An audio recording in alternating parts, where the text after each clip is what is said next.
I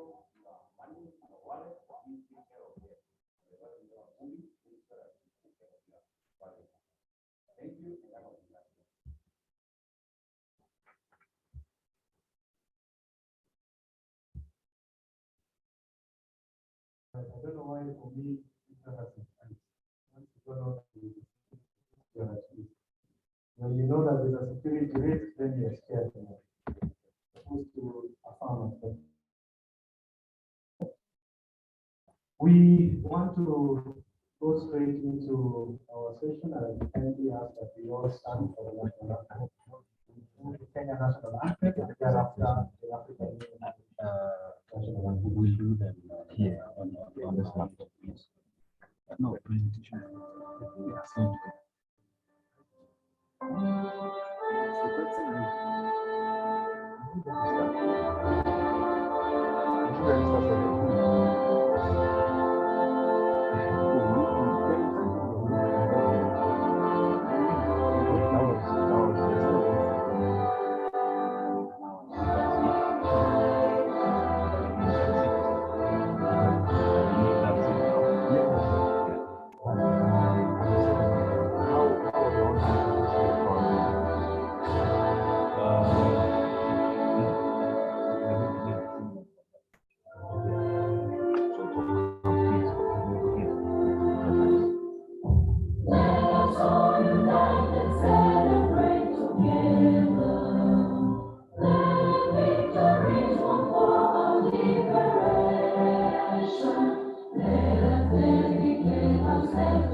All right, let's take over. Thank you so much.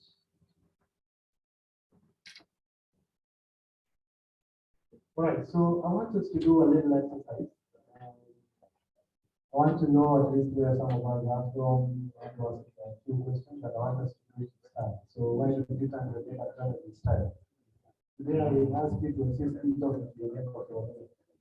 So I'd like us to go to our browser, right? I'd like us to go to our browser and I want you to go to the website mentimeter.com. www.mentimeter.com. Can I do roaming mic?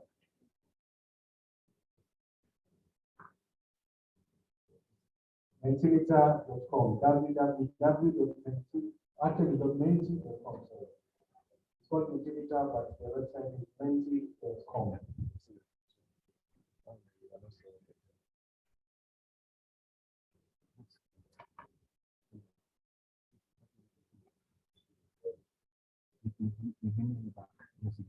All right, let's go step by step. So how many people are already on the website, on the landing page? Show of hands, show of hands. If your neighbor is not there, currently a system, I want all of us to be there. www.menti.com.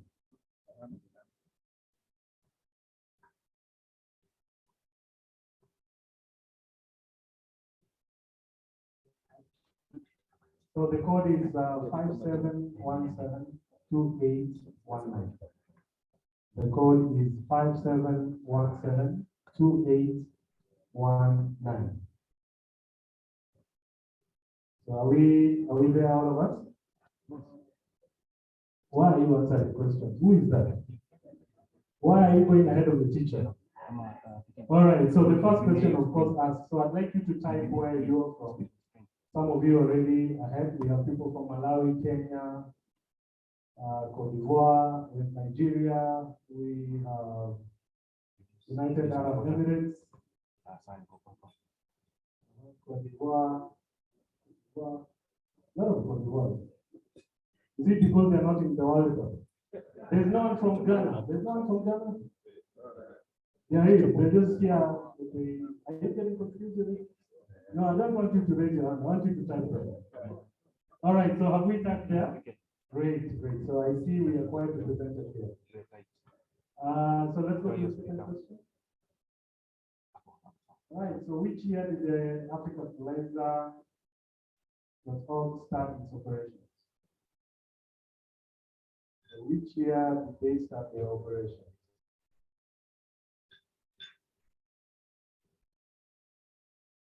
Which year? I'm still waiting for more responses. We are at 26, okay? And we are slightly more than that. So let's keep on sending our responses. I see you. I have a gift actually for whoever gets it. I have a fantastic gift to love you. You know this chest. 29. A few more. A few more.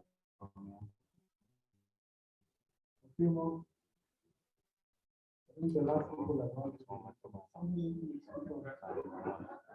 Yeah, because the processor is a bit slow. All right, so great. So the third question. Oh, wait. Just before you go to the third question, what is the right answer? Sebastian, what is the right answer? I also don't know. 2009. So let's celebrate those who got it right. Okay. Now let's go to more technical questions. Now that I've started with the easy question. So let's proceed to the third question. That's the most technical question you'll ever find today. Which country do you think will win the World Cup? We have Saudi Arabia, we have Ghana, we have Morocco, we have Brazil and England. Have you typed there? Why? You're French? No, but France will be eliminated, I think, next week or something. Round of 16. Check that to the bank. All right, which one? I want more answers. We are 29. We are at 29. I want more answers, more responses. Infinite Nation, we are waiting for you. Saudi Arabia beat Argentina. Those guys are not easy to play. They will actually surprise me. We are at 45. So all of you think Brazil will win the World Cup. Most of you. Based on data. Yeah, trust me. Trust AI. All right, let's go to the next question. No one believes Ghana will win this World Cup. They can. Actually, they will. They play super.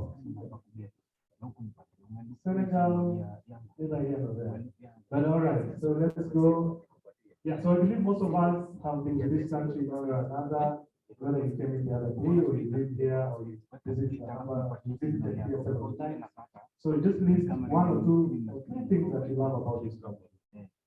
I'd like to hear what you guys think about that. You like anything negative or like positive right now? It's not People love Nyama Choma, friends, fun people, you know. there's no more there. Nyama Choma, freedom, just like it up. Oh, you did? Dynamic economy, chapo smoky. That must be opinion from your end. What's your people, I see a lot of friends. I see friends. All right, I see good things. We're still waiting for our number 45. That's our magic number for today, for now. Dhufu. Who said Dhufu? Do you know what Dhufu is? Dhufu is soup, for probably people who do not know. That must be someone from Central, I know. All right, tea, great. We are at our magic number, good. I see you guys love a lot of things about Kenya. No one talked about Tusker, and that is what we use to brand ourselves out there. No one talked about athletics. No one talked about our president. You guys should be.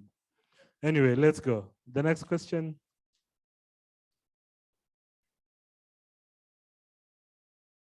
All right, so among the partners present in my list, this is my list. So among the partners present, who are the youngest or who is the youngest? Who joined Africa Fertilizer Organization just the other day? Is that easy? All right, just go, continue voting. All right, let's go. 36. They probably paid someone. I don't think they they did. All right. Okay. 45, my magic number. Techno guys. All right. So Sustain Africa Initiative are the latest here. Let's celebrate them, ladies and gentlemen. Now I understand why she was the only one singing the national anthem. She's very excited to be part of this consortium. So let's celebrate her one more time, ladies and gentlemen. Thank you, thank you. All right, I think we are coming close to the last question. All right, so what's the last question? Oh, that was the last question. All right, I have one last question, and I want you to think about it very carefully. It's a riddle. Your mother has 4 children. North, south, east. What is the name of the 4th child? If you know, just raise up your hand. I'll come to where you are. What is the name of the 4th child? You don't know. You do? I'm the 4th child. You got it so quickly, man. Let's celebrate her. All right, so right now I have a fantastic team that I'd like to bring on stage. Ladies and gentlemen, let's give it up for head boy dancers. Let's celebrate the head boy dancers. Where are you guys? They're here for a presentation. Head boy dancers, DJ, when you're ready with them, let's go.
That's the other thing we love about Kenya. We have a lot of songs we don't even know which one to start with.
All right, ladies and gentlemen, let's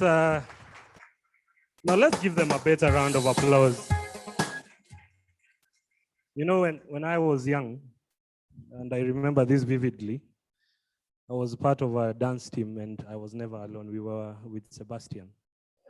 Actually, the person who used to teach us those dance moves is Sebastian, but he retired to go and work on fertilizer. He's a smart man. You know, That job has a time frame. Fertilizer has no time frame. All right, so just to set the agenda, I'd like to invite Charlene, who will now set the agenda for the day, tell us what to expect, what to look forward to. And also just to give us a heads up, we have a sketch artist at the back there. So at some point when we get a break, you'll probably pop in and see what he's doing. He's probably capturing all that we are talking about. We have members of the press. So if you want to be on TV today, it's been your dream. We have a few there, you'll just talk to them. So karibu sana Charlene. Hello, okay. Thank you, MC. Honorable representatives from across the continent, Ministry of Agriculture in Kenya, Ethiopia, Ghana, Nigeria, Mozambique, Tanzania, and Zambia. Representatives from IFA, the Fertilizer Association of Kenya, Mozambique through AMOFAT, the Fertilizer Association of Malawi, and all private sector companies, including manufacturing and trading companies presented, and representatives from our friends in the Africa Union Commission, FAO, donors and development partners, such as Bill and Melinda Gates Foundation, USAID, AGRA, Gatsby, and their consulates represented, our distinguished delegates, both in person and virtual. Ladies and gentlemen, good morning. Welcome to the AFO launch. It's been quite a process. We've had, I think it's been a 2-day event. A number of you have been part of the process from yesterday. My name is Charlene Migwe Kagume from Development Gateway. We call ourselves DG in short because it's a bit of a mouthful, but we are a development partner who's been working with africafertilizer.org for, I think, the last 5 years, supporting with data, their data innovation work, data collection, and supporting with building the site that we'll see today. My role now is to take you through our agenda of the day. And we started yesterday, where we had insightful discussions with a number, I think most of you in the room, that set the stage for today.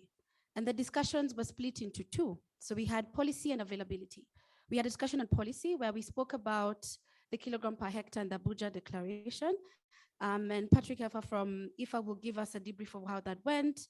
And we also had a discussion on availability, a heated one on what countries are going through with the crisis right now and what are the current responses from both private sector and government.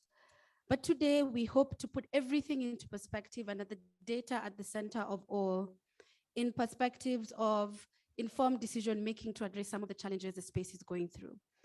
So how are we going to do this? We're going to start with opening remarks from all the partners, so IFDC and Development Gateway.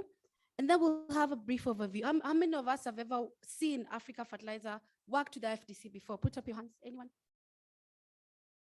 Come on, guys. IFDC, AFO, anyone who's worked with them? Good, good, good.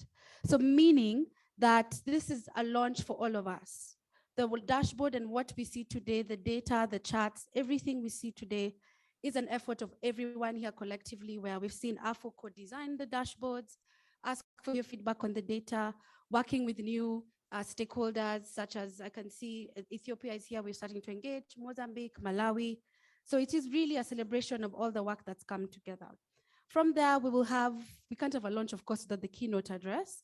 I will have the chief guest, P.S. Harry Kimutai, representing the Cabinet Secretary of Agriculture. Can you hear me? Can you hear me? Oh, okay. Okay. Then we will then have an interesting panel discussion facilitated by Sebastian, and we will go through a recap of the discussions yesterday and discuss key discussion points around data-driven decisions for African food systems. Then we will go through how we arrived at the dashboard. So a collaborative process in how the dashboard was built, and then the big reveal that we're all waiting for. So africafertilizer.org, Fred will take us through the dashboard itself, and then a vote of thanks. So it's our hope that you enjoy today. I think the MC said technical end.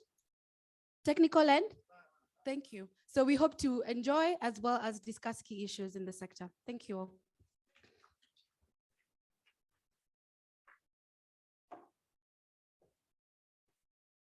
All right, thank you so much, Charlene. Another round of applause for Charlene. Yeah. she's given us the whole day in a nutshell, and I think that was very well done. I think I should call you to my next conference. We have bad people. All right, so at this juncture, I'd like to welcome a few people to give us their opening remarks, and I will start with the IFDC Regional Director, Alexander Fernando. So let's celebrate Alexander as he makes his way.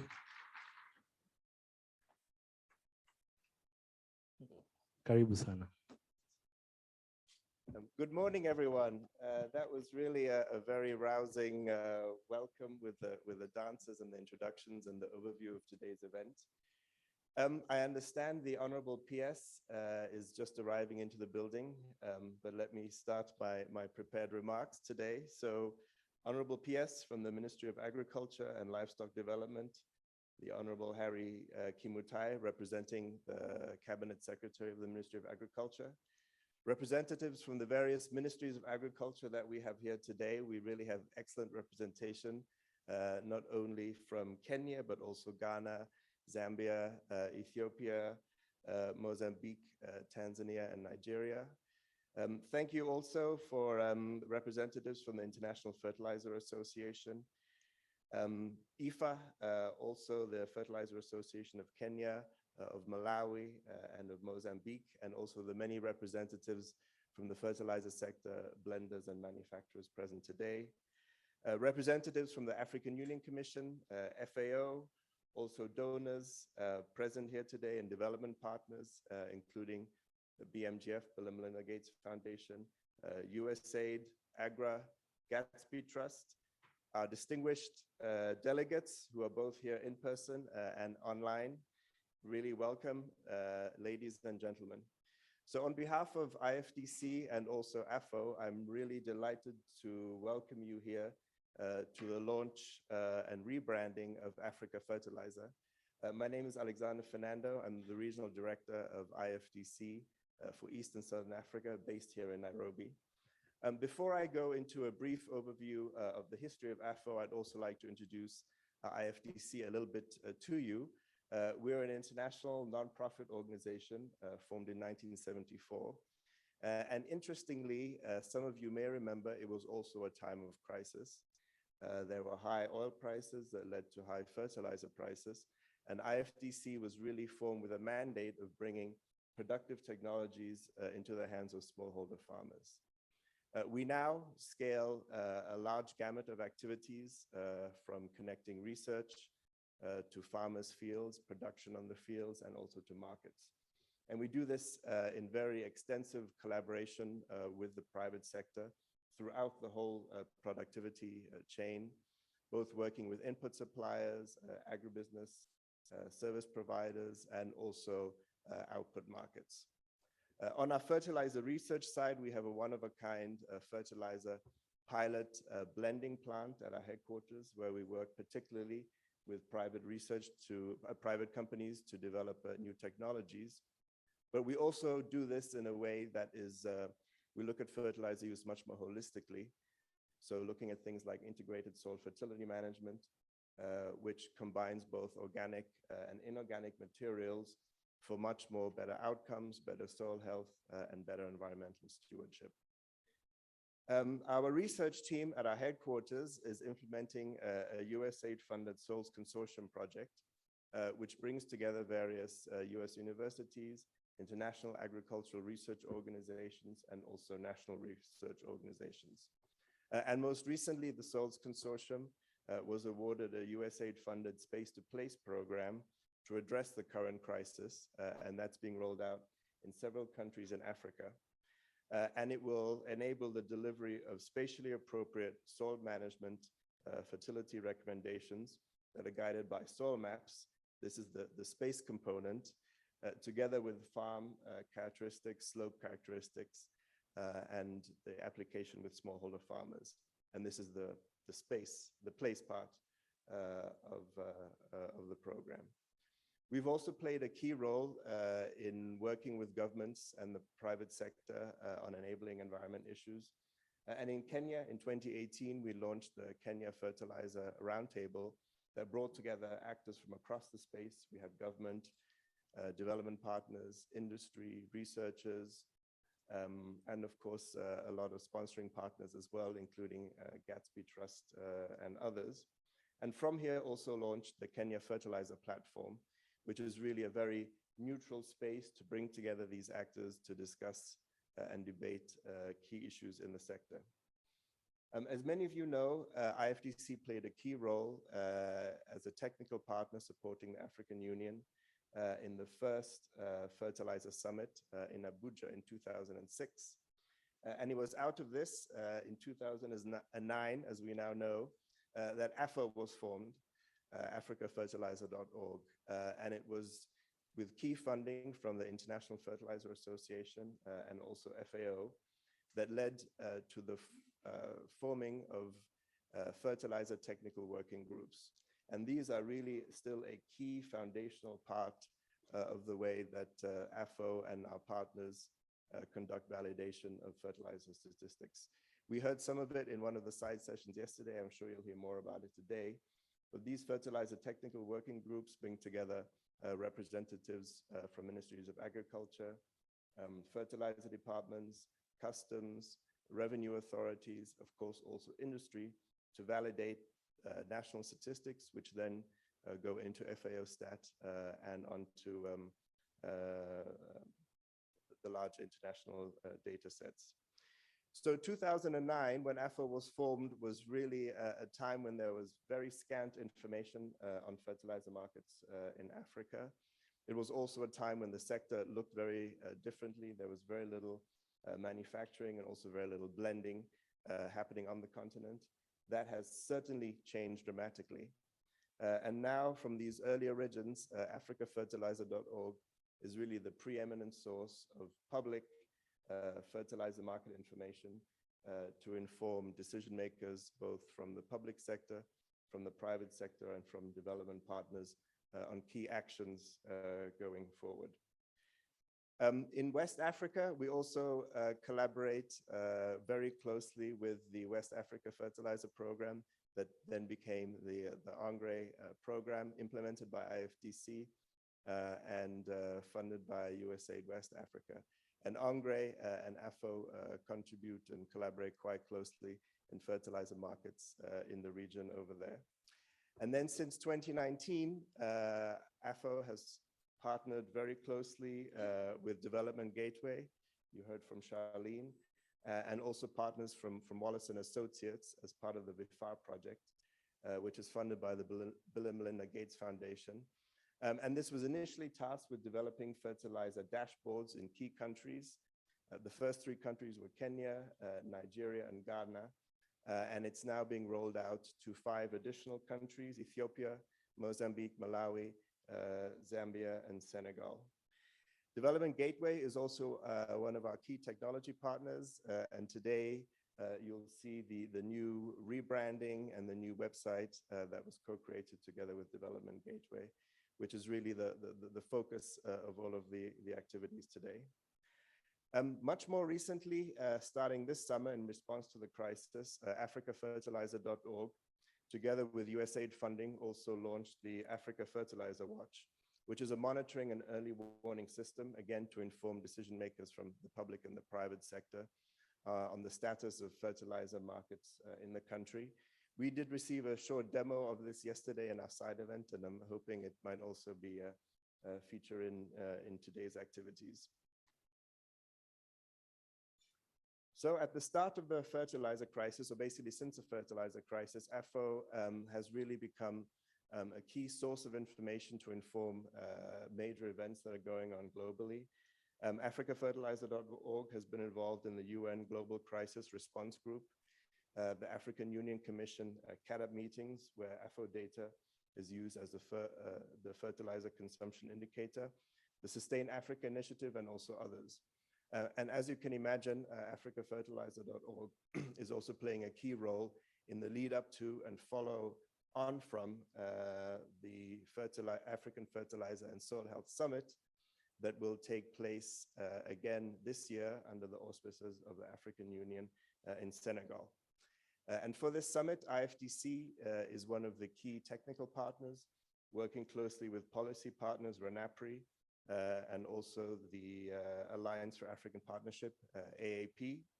And there are several other technical partners that are involved, and I'm happy many of them are in this room: AFAP, APNI, AGRA, IITA, and of course also Wallets and Associates. I think with those comments, we had a really excellent day yesterday, divided into two groups, as we heard earlier today. I think today is going to be a lot more interactive, and I'm hoping that the technical discussions that we had yesterday will be summarized today and will lead to some very important outcomes and policy discussions and recommendations as we move forward. So really, thank you very much again on behalf of IFDC and AFO for your very active participation. And also thank you very much for your role as a key partner in africafertilizer.org going forward. So thank you very much and welcome.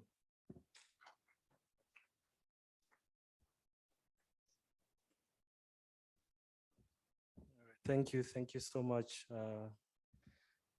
Regional Director. So just before we go to the next speaker, I'd like to ask us, how many people are on Twitter? Just by a show of hands. How many people are on Twitter? How many people are verified on Twitter? Have you paid the $8? Have you paid the $8? How many people are on Instagram? Just by a show of hands, a small. Okay, Facebook. Yeah, that's where everyone is. All right, so what I want to do is we have our hashtag AFO rebranding. If you could assist me with that, yes, AFO rebranding. So in case you want to post a few comments or remarks or conversations, you use that hashtag AFO rebranding. And then you can always add the other hashtags to make it go viral, all right? Yeah. So at this juncture, I'm told at any given time, at any moment right now, our PS will be joining us. I don't know whether he is ready. Not yet. All right, so I will go straight and invite the next speaker, who is the program manager at Development Gateway, that is Mr. Osman Kone. So let's welcome Osman Kone with a round of applause. You had to come with your laptop, huh? Always the laptop. For those who are wondering who wrote Nyamachoma when we were asked, what do you appreciate in Tanzania? It's me. Kenya, sorry, I've been to Tanzania, that's why I'm saying that. To Kenya, that's me. So if you want to make me happy, easy, Nyamachoma.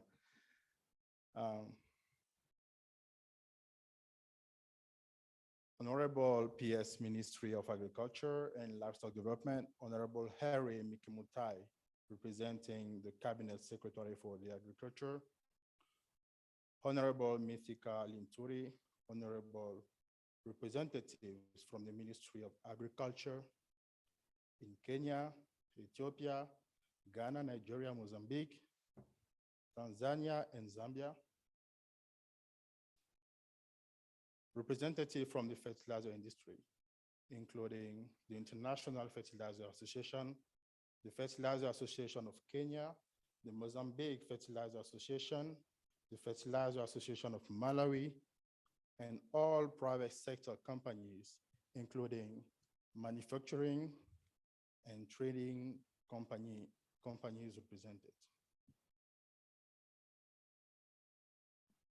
Dear representative from the African Union Commission, FAO, donors and development partners, including Bill and Melinda Gates Foundation, USAID, AGRA, Gatsby, and the representative consulates represented.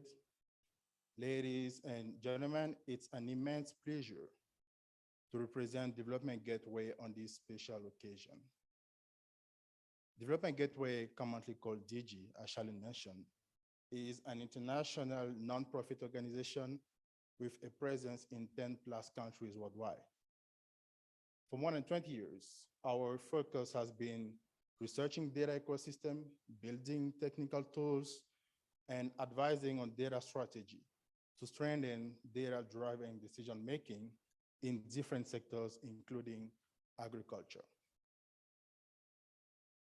Ladies and gentlemen, Sub-Saharan Africa's population has grown by 11 million a year for the past 60 years. Mortality rates have declined, and fertility rates have risen. So it's essential to ask ourselves what these shifting demographics means for food security. To give you an idea of the challenge ahead, at 3%, Africa has the lowest fertilizer usage in the world, which is insufficient, of course, to replace soil nutrients lost yearly to crop production. To maintain agricultural productivity and sustain farmers, particularly smallholder farmers, government and private sectors, and the private sector needs to collect better data, analyze, and use them to encourage fertilizer use. However, finding reliable agricultural data in sub-Saharan Africa is often a challenge. If available, data is usually fragmented and tucked away or closely held in silos with different stakeholders groups.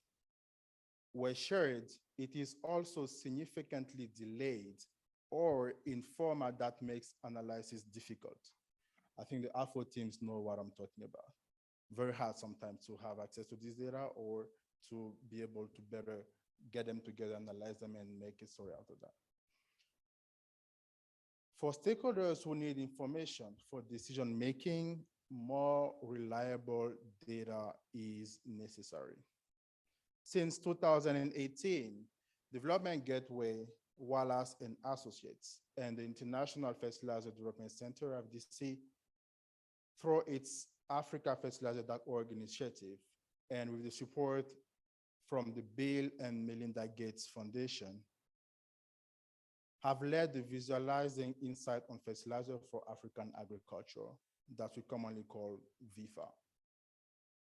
VIFA is working to address the supply, demand, and use of fertilizer data at both country and regional level. To do so, we're focusing on cross-stakeholder collaboration, filling critical data gap, co-designing dashboards, and supporting data use change management across 8 sub-Saharan African countries. I think Alexander have listed them, but one more time: Nigeria, Ghana, Kenya, Senegal, Zambia, Malawi, Mozambique, and Ethiopia. The platform that we are about to launch goes beyond visualizing fertilizer statistics. AFO is doing an incredible job of providing access to other type of information, such as fertilizer trends, policies and regulation, subsidy programs, business and product directories, publications, and news. Can we please give them a round of applause? This is way beyond simple dashboard and simple website. The VIFA program is currently in different implementation phase across all 8 countries that I've just mentioned. We will continue to apply cross-country learnings and adopt an iteration approach as we develop and improve the dashboards and other sections of the AFO website, as I've mentioned in a bit, while ensuring we are incorporating feedback and aligning with your needs, you as users. Welcome again, and thank you for the continued support. Thank you. All right, thank you, Osman. Another round of applause for Osman. Asante sana. So I'm informed that we have a large audience that is following us via Zoom online, so the virtual audience. So let's just say hi to the virtual audience. Why don't you turn to the cameras and tell them, hi guys. Tell them you're missing out. All right. So the guys and who are joining us virtually, what you could do is you could post the flag of your country where you are from, or you could just do a high five to us, and then we'll be on. So I will kindly ask that we stand as we welcome our guest of honor, who is the PS from the Ministry of Agriculture and Livestock. So kindly let us be on our feet as we welcome the minister, the PS who represents the minister, that is Honorable Harry Kimutai.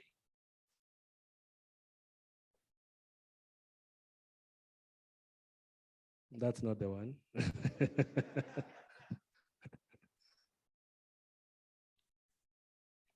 All right. In the meantime, if you could give us some little music. He was exactly at the door when I left. He must have been distracted for a second, but he should be coming in exactly 3. He wants 2 minutes. All right, then let's have a seat. Let's have a seat. I'm so sorry. I'm so sorry. So what I'd like us to do, just before that, we spoke about our social media, the trending, right? So what I want us to do is kindly remove your phone and take a selfie of your table.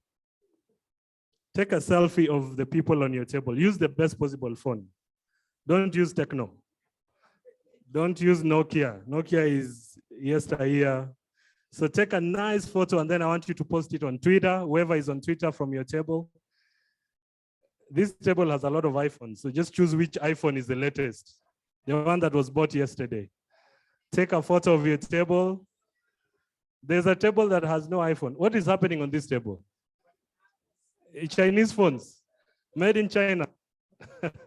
No, they always have the best cameras though.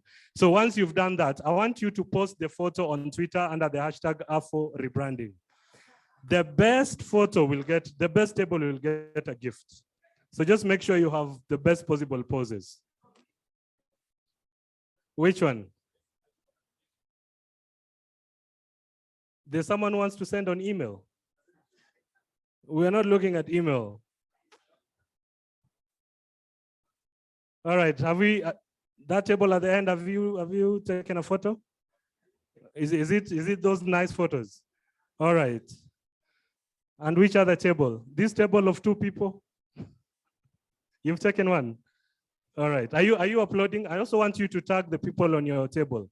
So that means you follow them. Just follow them so that you share with them. The photo that will be killing, the photo that will be fire.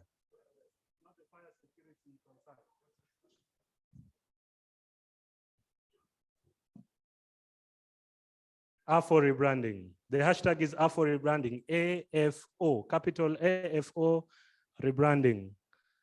And then you can always add hashtag soil health, hashtag food security. There are quite a number of hashtags there. Have you taken those photos?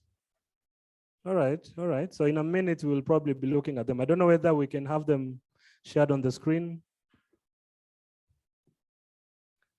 Can you probably share the hashtag and see how many photos, which cute photos have been shared?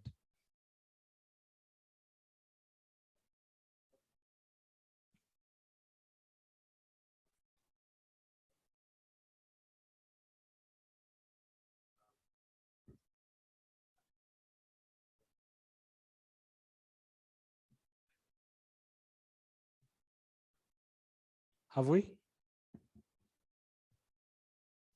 A few more? All right, there's someone definitely uploading now. Hashtag AFO rebranding. You know, there's letter O that is missing. We are all on your case now. We are all on your case now. It's a lot of pressure.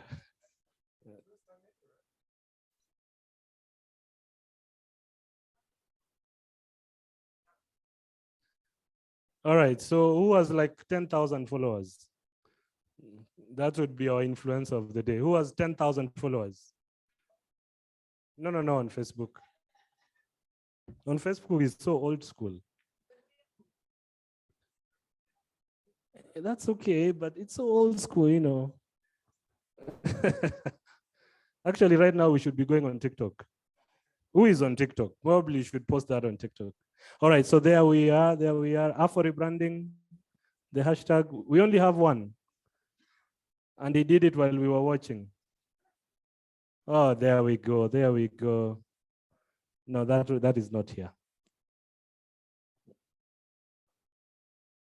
All right. There are only two tables which shared. Is there any other table that has shared that we've not seen? You have? All right, refresh. Bambi, refresh that so that we see. All right, we are good? Great. So I will kindly ask us to be upstanding one more time. I will kindly ask us to be upstanding and let us, with a round of applause, welcome our guest of honor today, our PS. Tumpigie makofi tafadhali. Let's celebrate him as he makes his way. Thank you so much. You're welcome, our PS. Karibu sana. Asante. Now let's take our seats. Now the government is here. So everything you've wanted to tell the government, they are here. And they're here to listen. All right, so I will go straight to our next speaker and allow me to invite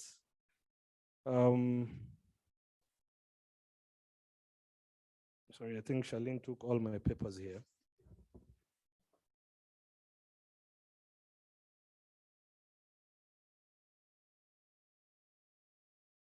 All right, so allow me to invite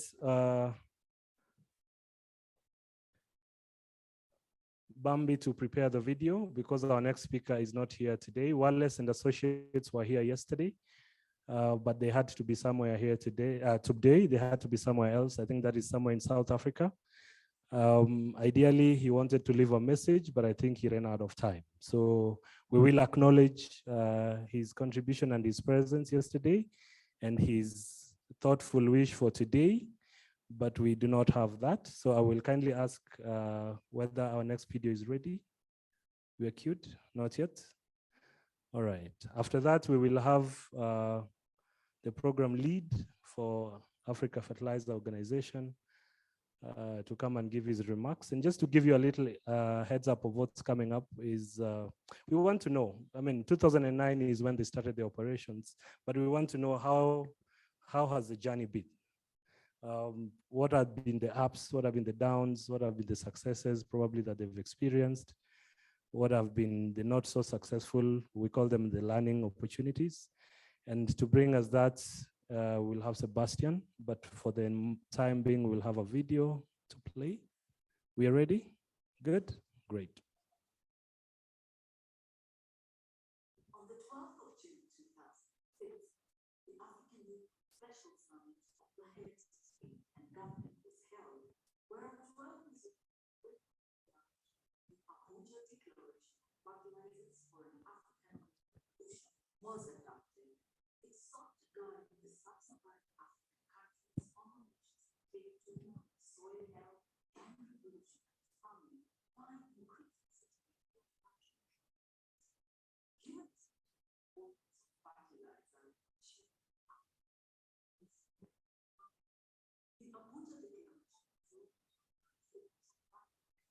8 kilograms per hectare to an average of 8 kilograms of nutrients per hectare by 2018. One of the success stories to emerge from the summit was the Black Africa Work and Initiative of the International Fertilizer Development IFDC. Africa Fertilizer.org began its operations in 2009. Since then, the initiative has been pursuing and coordinating partnerships and data sharing mechanisms to provide information in two main areas. First, fertilizer statistics in production, trade, consumption, prices, production capacities, and use platform. Second, fertilizer market intelligence, including fertilizer policies and regulations, subsidy programs, business and product land application, and use. For the last 13 years, Africa Fertilizer.org has collaborated with global and regional partners, including International Fertilizer Association, IFA, ARCA, the US Agency for International Development, USA, the Bill and Melinda Gates Foundation, Development Aid, OCP, on fertilizer market system development in Africa. Africa Fertilizer.org has been providing fertilizer production capacities in continent, trade, and national and regional fertilizer consumption figures, fertilizer prices at global, port, and retail level, and national fertilizer use by block. Africa Fertilizer.org is also providing market intelligence on fertilizers to highlight fertilizer policies and regulations in public markets, track fertilizer subsidy programs, contribute to business and product direct, and provide monitoring and buying market systems tools. Some of the notable milestones Africa Fertilizer.org has been able to achieve include development of specific country dashboards that are a one-stop shop for fertilizer market information, monitoring and early warning systems for fertilizer industry shifts, and provision of yearly validated fertilizer statistics across sub-Saharan Africa. Africa Fertilizer.org's data has been featured at high-level decision programs under the United Nations Global Crisis Response Group to improve fertilizer applications in West Africa, the World Food Program to advise member states on available sourcing into African markets, and the World Bank fertilizer stocks to the most at-risk countries in Africa for the next season. To reflect on what the now strategies on our website, Africa Fertilizer.org is rebranding to Africa Fertilizer. While we may have a new look, our commitment to supporting data-driven decisions for African food systems remains as strong as ever. Join us. Together, we can help with the right policy and business decisions to feed the soils that feed Africa's people.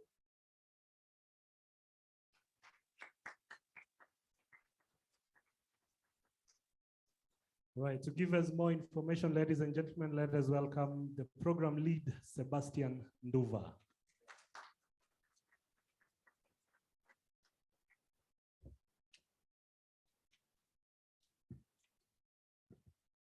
The Honorable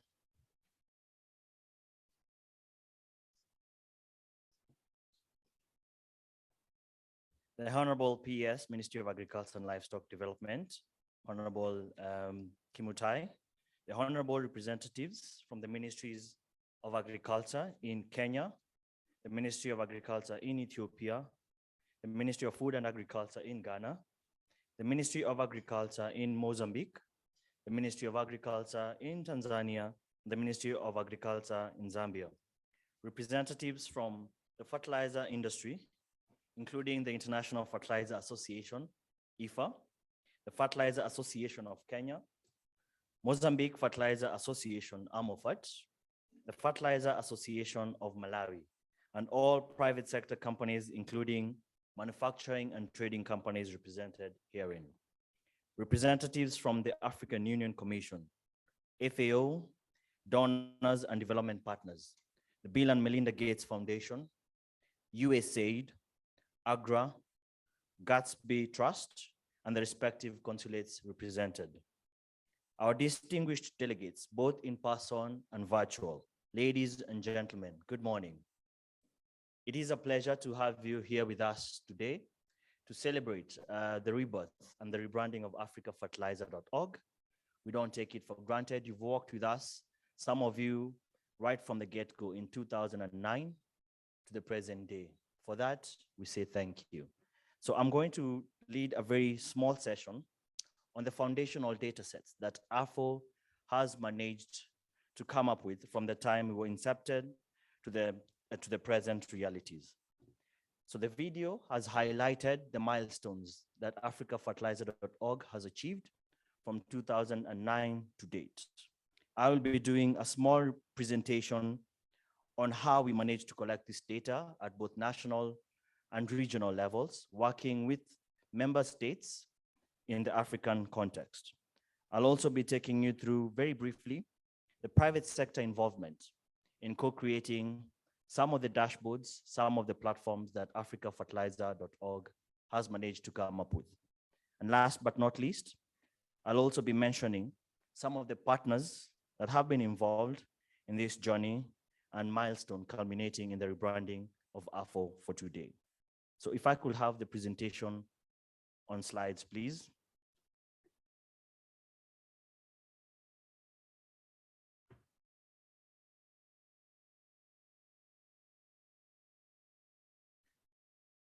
So next slide, please. So africafertilizer.org, to put it into perspective, what have we been doing in Africa for the last 13 years? If you ask yourself, for those of you who've interacted with some of the deliverables and outputs that we've managed to come up with, could answer very succinctly. But for someone who's interested in knowing what africafertilizer.org has done, let me just frame it for you in two broad areas. We are very heavy on fertilizer statistics. We do trade analysis for sub-Saharan countries, to be precise, 20 countries in our beautiful continent in Africa. So we map prices from FOB levels, freight assessments, landed CFR prices, all the way to the retail level with the farmers. We also do track statistics on consumption. We do trend analysis of how the different countries are faring on to advise both policymakers as well as business owners in those respective jurisdictions. We are also very competent in fertilizer market intelligence.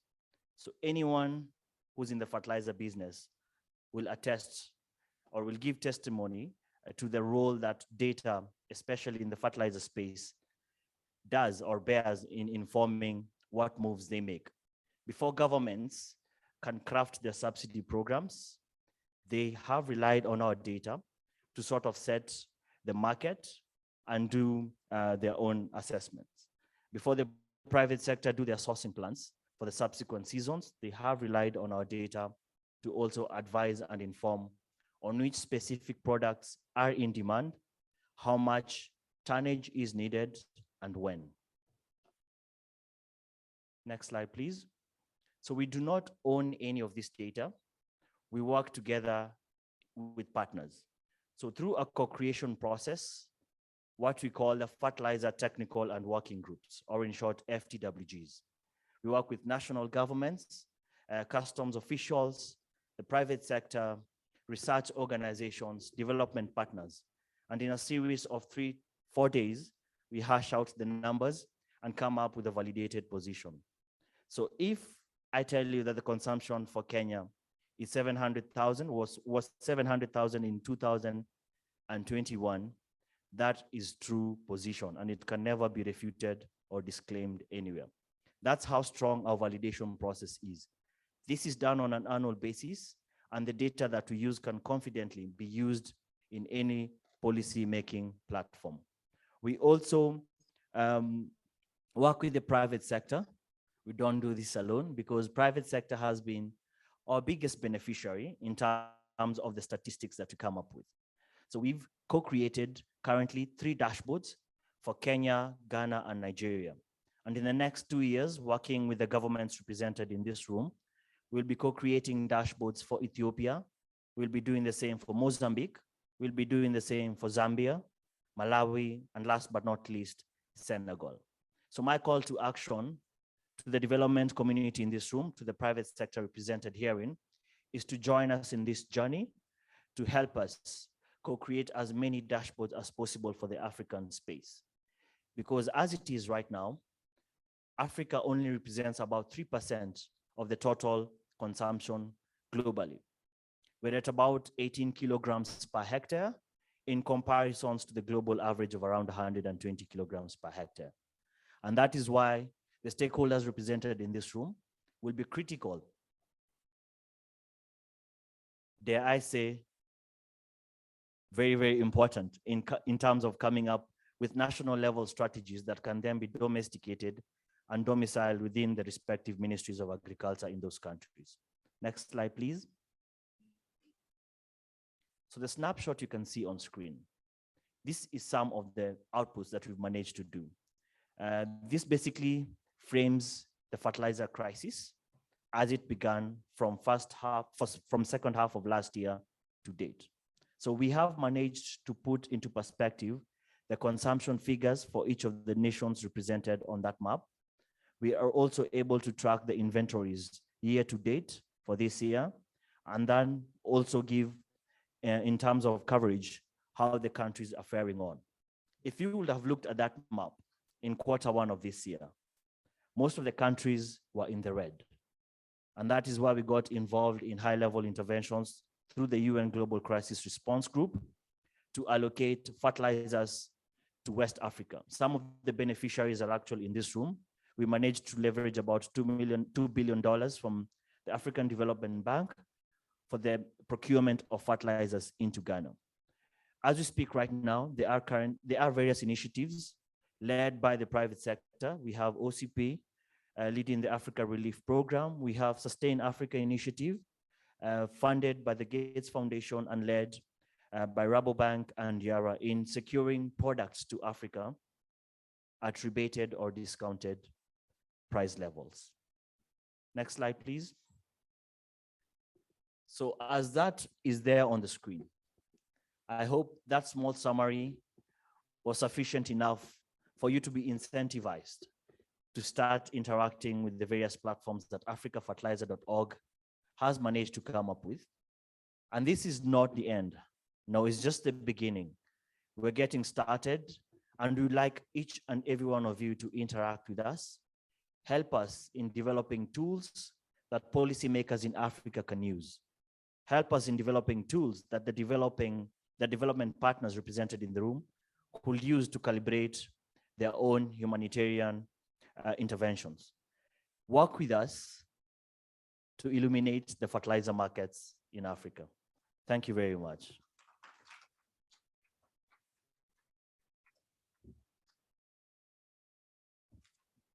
Another round of applause for the program lead.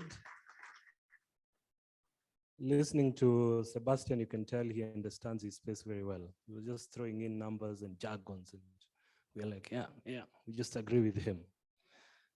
All right, so Honorable PS, Ministry of Agriculture and Livestock Development, Honorable Harry Kimutai, who is representing the Cabinet Secretary for Agriculture, that is Honorable Mithika Linturi, Honorable representatives from the Ministries of Agriculture in Kenya, Ethiopia, Ghana, Nigeria, Mozambique, Tanzania, and Zambia. Representatives from the fertilizer industry, including the International Fertilizer Association, the Fertilizer Association of Kenya, Mozambique Fertilizer Association, the Fertilizer Association of Malawi, and all private sector companies, including the manufacturing and trading companies represented, representatives from the African Union Commission, FAO, donors and development partners, including BMGF, USAID, AGRA, Gatsby, and the respective consulates represented here, our distinguished delegates, both in person and virtual. Ladies and gentlemen, it is my esteemed pleasure to invite our guest of honor today, the PS Ministry of Agriculture and Livestock, Honorable Harry Kimutai, to make his remarks. So let's celebrate him as he makes his way.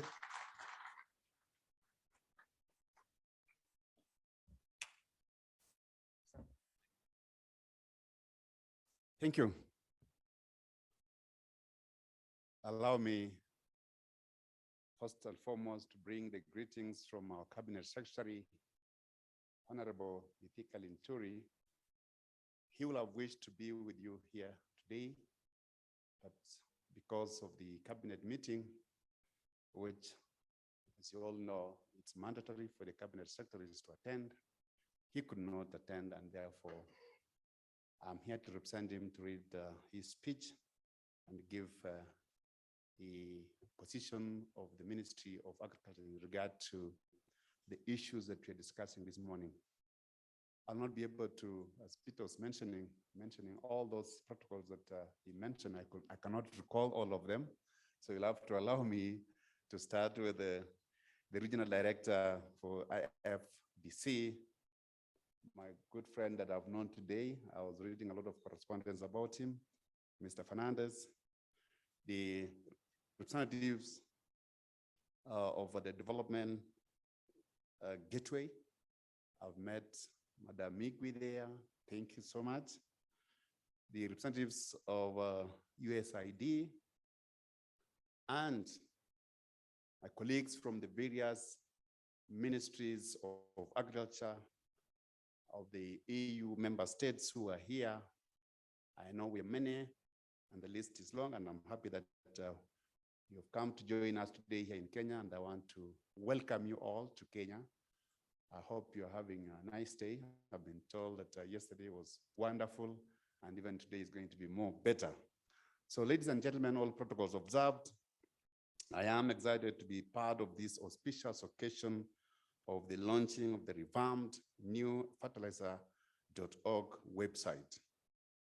Let me start by giving you statistics, because it is important to have statistics so that you know where you're going. And Peter mentioned about Dover really using figures to explain some of this.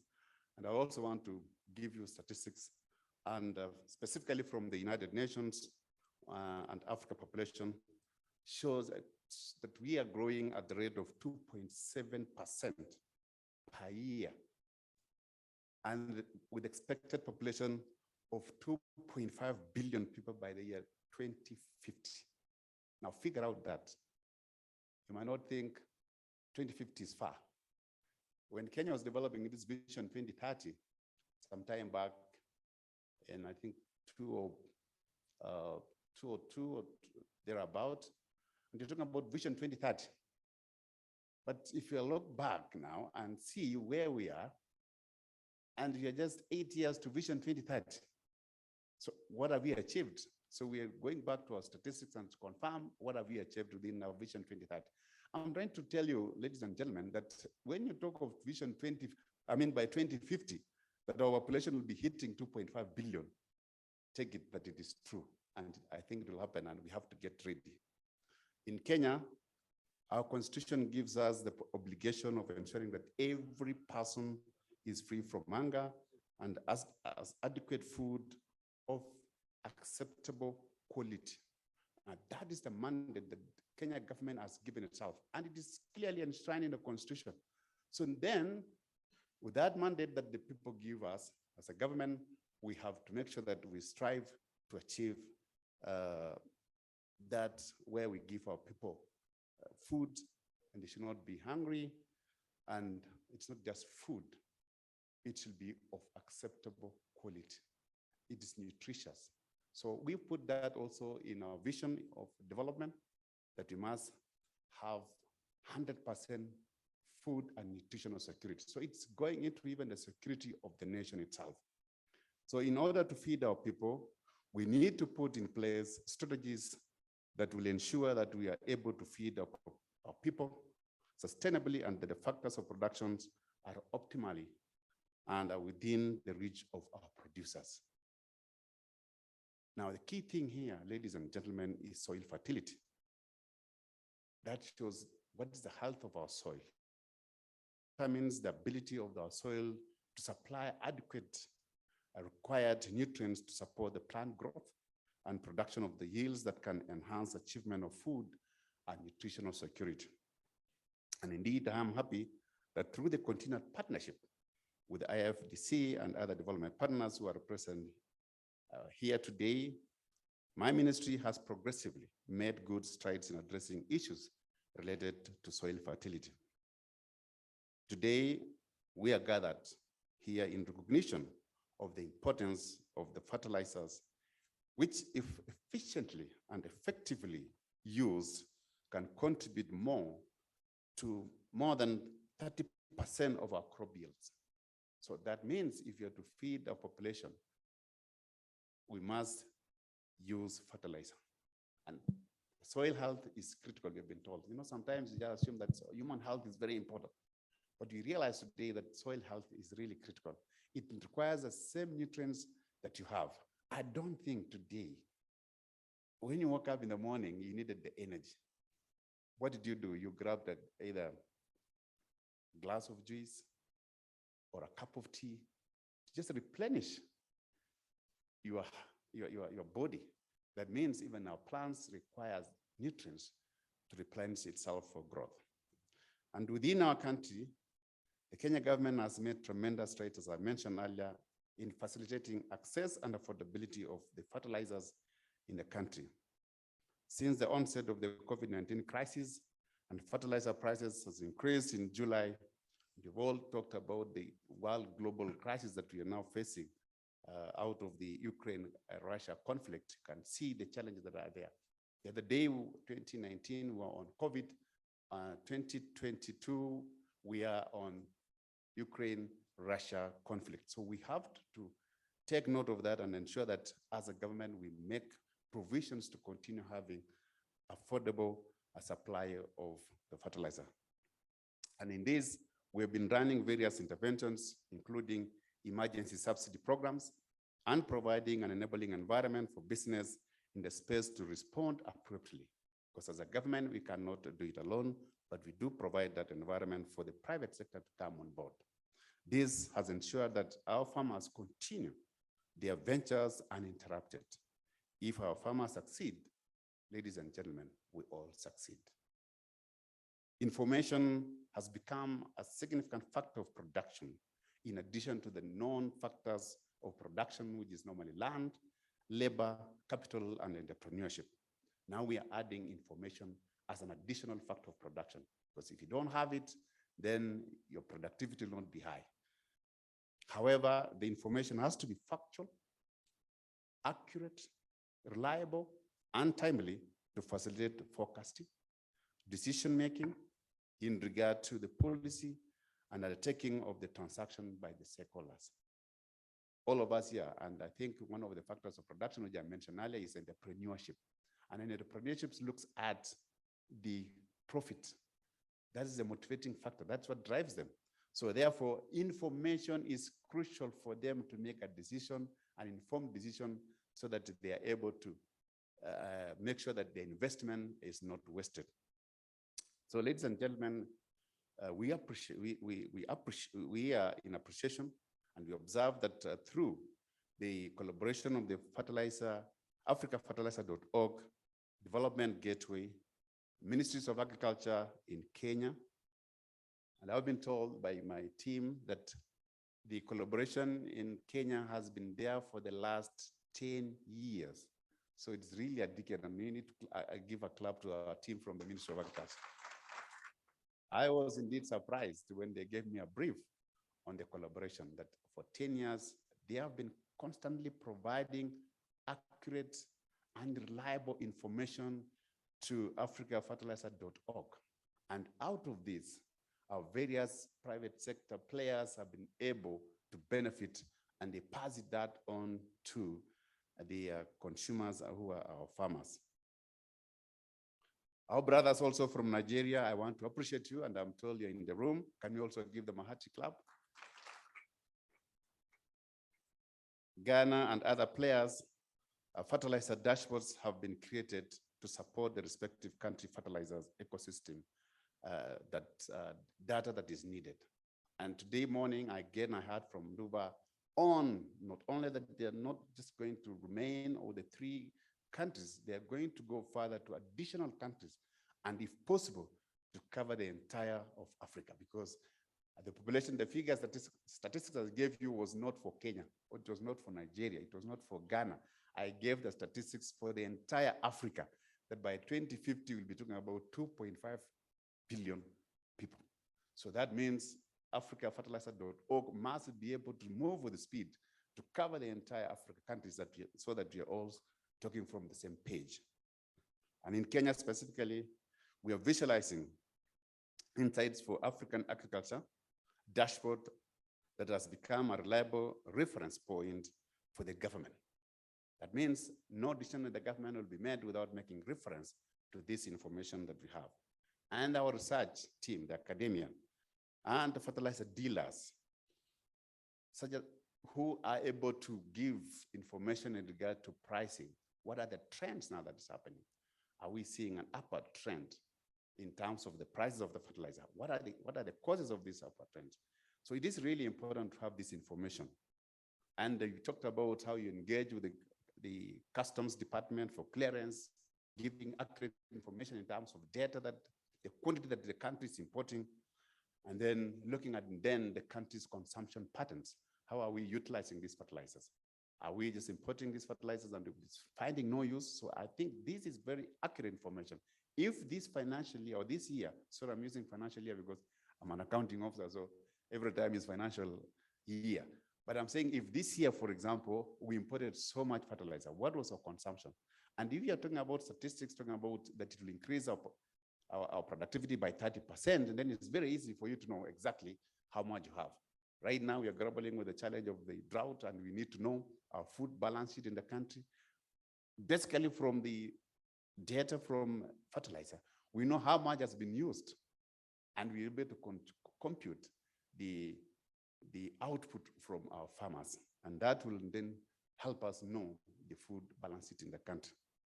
And I'm again rapidly informed that in the coming year, the new Africa Fertilizer and its partner development gateway will work in collaboration with the ministries of agriculture in Ethiopia, Malawi, Mozambique, Zambia, and Senegal on expanding this work to provide such fertilizer dashboard to their respective countries. I so believe when they come, I'm just giving you the Kenyan story, how we are benefiting. So I want to inform our brothers from Ethiopia, Malawi, Mozambique, Zambia, and Senegal that you will enjoy a lot when you have this, because it will simply be within your fingertips. You press it on and you get it there. As Africa member states prepare for the upcoming Africa Fertilizer and Soil Health Summit 2, and which is next year in June, it is important to provide evidence-backed data to inform the heads of states and agricultural policy makers. Now that means you've taken yourself to the highest level, and that information must therefore be accurate. I am pleased to see that the International Fertilizer Development Center, Africa Fertilizer, and other partners have been at the forefront of collecting foundational data on fertilizer sector over the last decade.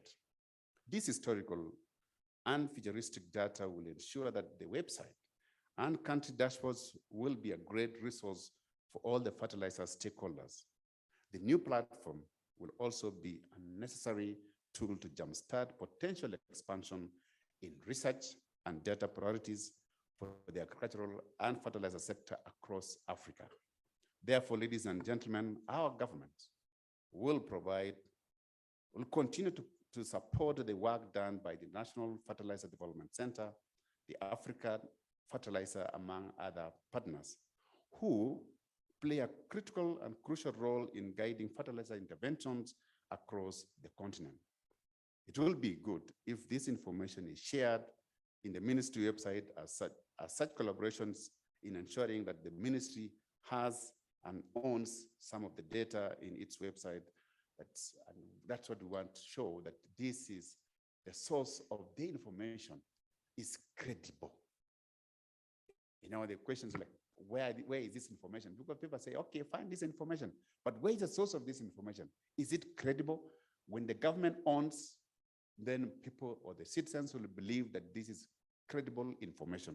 So I want to urge our development partners to continue now collaborating so that we have this information across and within also the government reach, so that we don't give you the information and you continue consuming it. And then when you question, where is the source of this information? You start looking up and say, okay. And then that's the time when you say, as a ministry, we come in to support you and confirm that indeed. And if you make reference to the Ministry of Agriculture, you get the same information. So my brothers from across Africa, I think this is something that we need to embrace and make sure that we build it within our system. And this will be a good information that when it is shared across, it will really help, because we'll be able, even as government to government, sometimes we have engagements as ministry officials, then we should be having this information and sharing it without any difficulty. So lastly, as we launch the new Africa Fertilizer today, my call to action to all African member states, private sector companies, donor development partners, research organization, and farmer associations represented here is not only support this initiative, but to use this data resources to inform policy and business strategies for the advancement of food and nutrition security, not only for our African population, and also the rest of the world. We as Africa, we also want to pride ourselves that we're able to feed the whole world, not only Africa. The ministry has been implementing the e-voucher on the fertilizer subsidy distribution. We will appreciate to see the 100% implementation of the same in collaboration with the International Fertilizer Development Center to fund a study to assist e-voucher implementation. And this really then demonstrate how then do we reach the last, we call it in Kenya, the last mile connectivity. That last mile connectivity is really critical. So this partnership is what we need to do so that we're able, when we are implementing our e-voucher subsidy, we'll be able, because our e-voucher subsidy talks about that farmer that has been identified using their phone numbers. If they get the information, how are they going to retrieve or replenish their stocks? By simply going to the next agrovet. So I think this information should go up to the last mile. Has this been utilized? That's the connectivity, the last mile connectivity that I'm talking about. So the information must be domiciled in one place. It should also go up to the last mile so that we're able to see the usage, and that should be mapped. How many people have taken and when, what was the period? So that is really critical, and I want to call up collaboration in that area. So ladies and gentlemen, I've told you so much about issues of fertilizer, and therefore I really want to appreciate the organizers of this event. It is really critical, and I want to mention to those countries who are now joining on board that you will be so happy the way I'm so happy, because I know it's the truth. It is information that is accurate, is available out there. So with those few remarks, I want to thank the International Fertilizer Development Center, the Africa Fertilizer Development Gateway, and many others for their work. And I want to say, as a ministry, we look forward to a future collaboration. Thank you, and God bless you.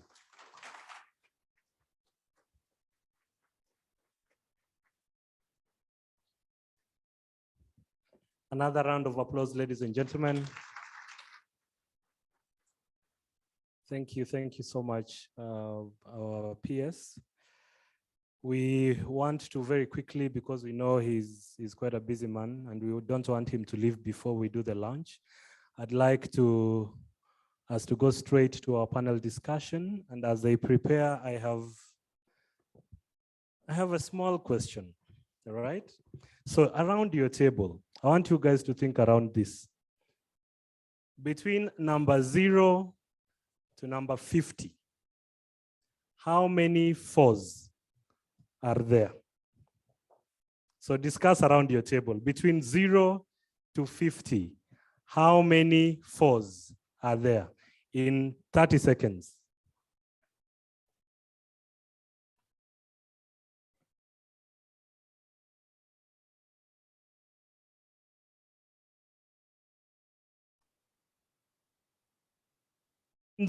And 50, how many 4s? Just raise up your hand. I have a gift.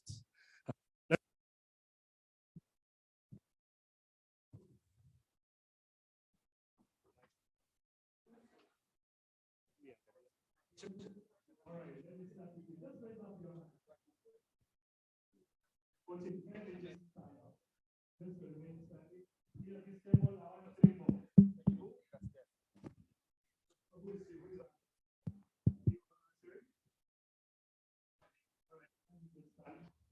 The last 2. Kindly stand. Who is the last one? Who is the last one? Are you ready? Okay, who is the last one? Okay, great. Okay, kindly stand. So these people are going to fall. 15. So what is the answer between you and you? So who do we speak with? You or him? No, I'm choosing one. No, you stand. Kindly stand. One, kindly stand. Anyone? You're still using a anyone? Any other?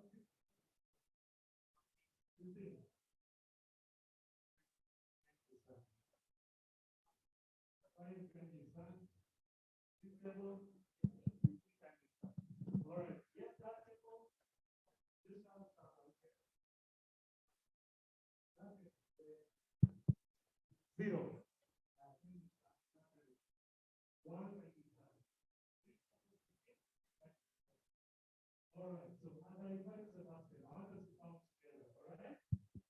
All right, between 0 and 9, how many falls? 1. Between 10 and 19, how many falls? 1. So far you are 2, right? All right, between 19, what was the number? Between 20 and 29, how many falls? Between 30 and 39, how many falls? All right, between 40 and 50, how many falls? 11. Okay, how many are saying 11? How many are saying 10? All right, let's count together. 40, 41, 42, 43, 44, 45, 46, 47, 48, 49. Those are how many? So those who say 15 got it right. Let's count together. So I won't find time so that we will have our panel discussion set up. Just to set the mood, I'd like to invite us to speak our program lead, Sebastian, to take us through. So you can start in the stage. You can even run now.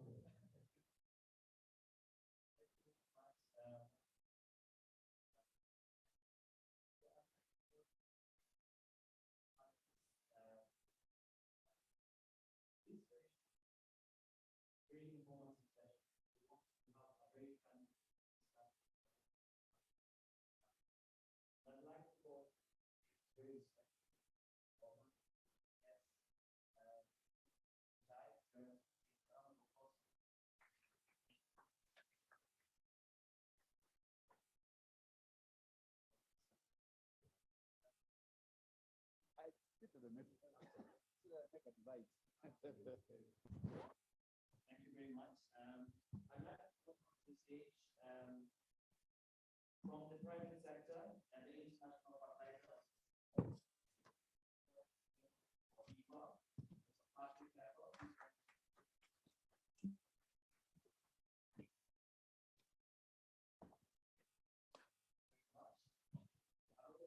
All onto the stage. The country director and country lead, Food City Africa, Kenya, Madam Karimi Rania.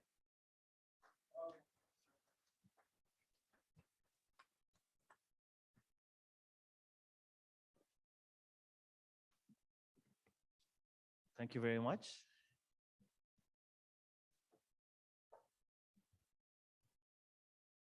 So we'll be having 3 panelists and myself included in that mix, so that we have as much time as possible to delve into the issues around fertilizers. So ladies and gentlemen, welcome to this panel. And we'll have a Q&A session at the very end. So if you have any queries that you'd want to front to any of them, please feel free. So Honorable PS, I'd like to start with you. With regards to fertilizer consumption and fertilizer uptake in Kenya, in this space, what is the government doing to provide an enabling environment to ensure that farmers are adequately serviced and have access to fertilizer? Thank you, Sebastian. I think as mentioned in my speech, you must have, if you're listening to me carefully, you saw the minister trying to articulate the issues on how we as a government, what programs are we putting in place. And I made reference to even our constitution to make sure that we have to make sure that we feed our people, and therefore, what are the tools then that we need to make sure that we're able to achieve that within our constitution. What we've put in place is a various acts of parliament that will be able to guide and the usage of fertilizer within the country. And I want to mention specifically the CAP 345, which is the Fertilizer and Animal Food and Animal Foodstuff Act. ladies and gentlemen, what we've also done as a government is that we have collaborated with the various stakeholders to develop the various regulations that supports the usage of the fertilizer, the do's and the don'ts on your using fertilizer, because it's not just about use of fertilizer. There are certain areas that you are not supposed to use certain kind of fertilizer. But we've gone further also to develop what's called the National Soil Fertility Management Policy that then is going to regulate and provide guidelines on how we are going to make use of fertilizer. There's a lot of capacity building and sensitization to our farmers to understand their soils. All that then requires to be backed by research, to be backed by science. And therefore, we have various laboratories within our agricultural research centers where we do testing of the soil to make sure that we're able to inform the farmers what kind of fertilizer they need to use. So basically, I want to say that we as a government, we're doing a lot in terms of support to our farmers to be able to access this fertilizer. Again, you can see we're coming up with the easy way to access fertilizer. We are moving away from the physical interaction or conducts where farmers have to go to supplied by the fertilizer. We are now going using the e-voucher system. And the e-voucher system, basically, the farmer gets information through their phone, and they will be able to go to whichever agrovet, the nearest agrovet that they are able to access, and they will pick their fertilizer and go and plant.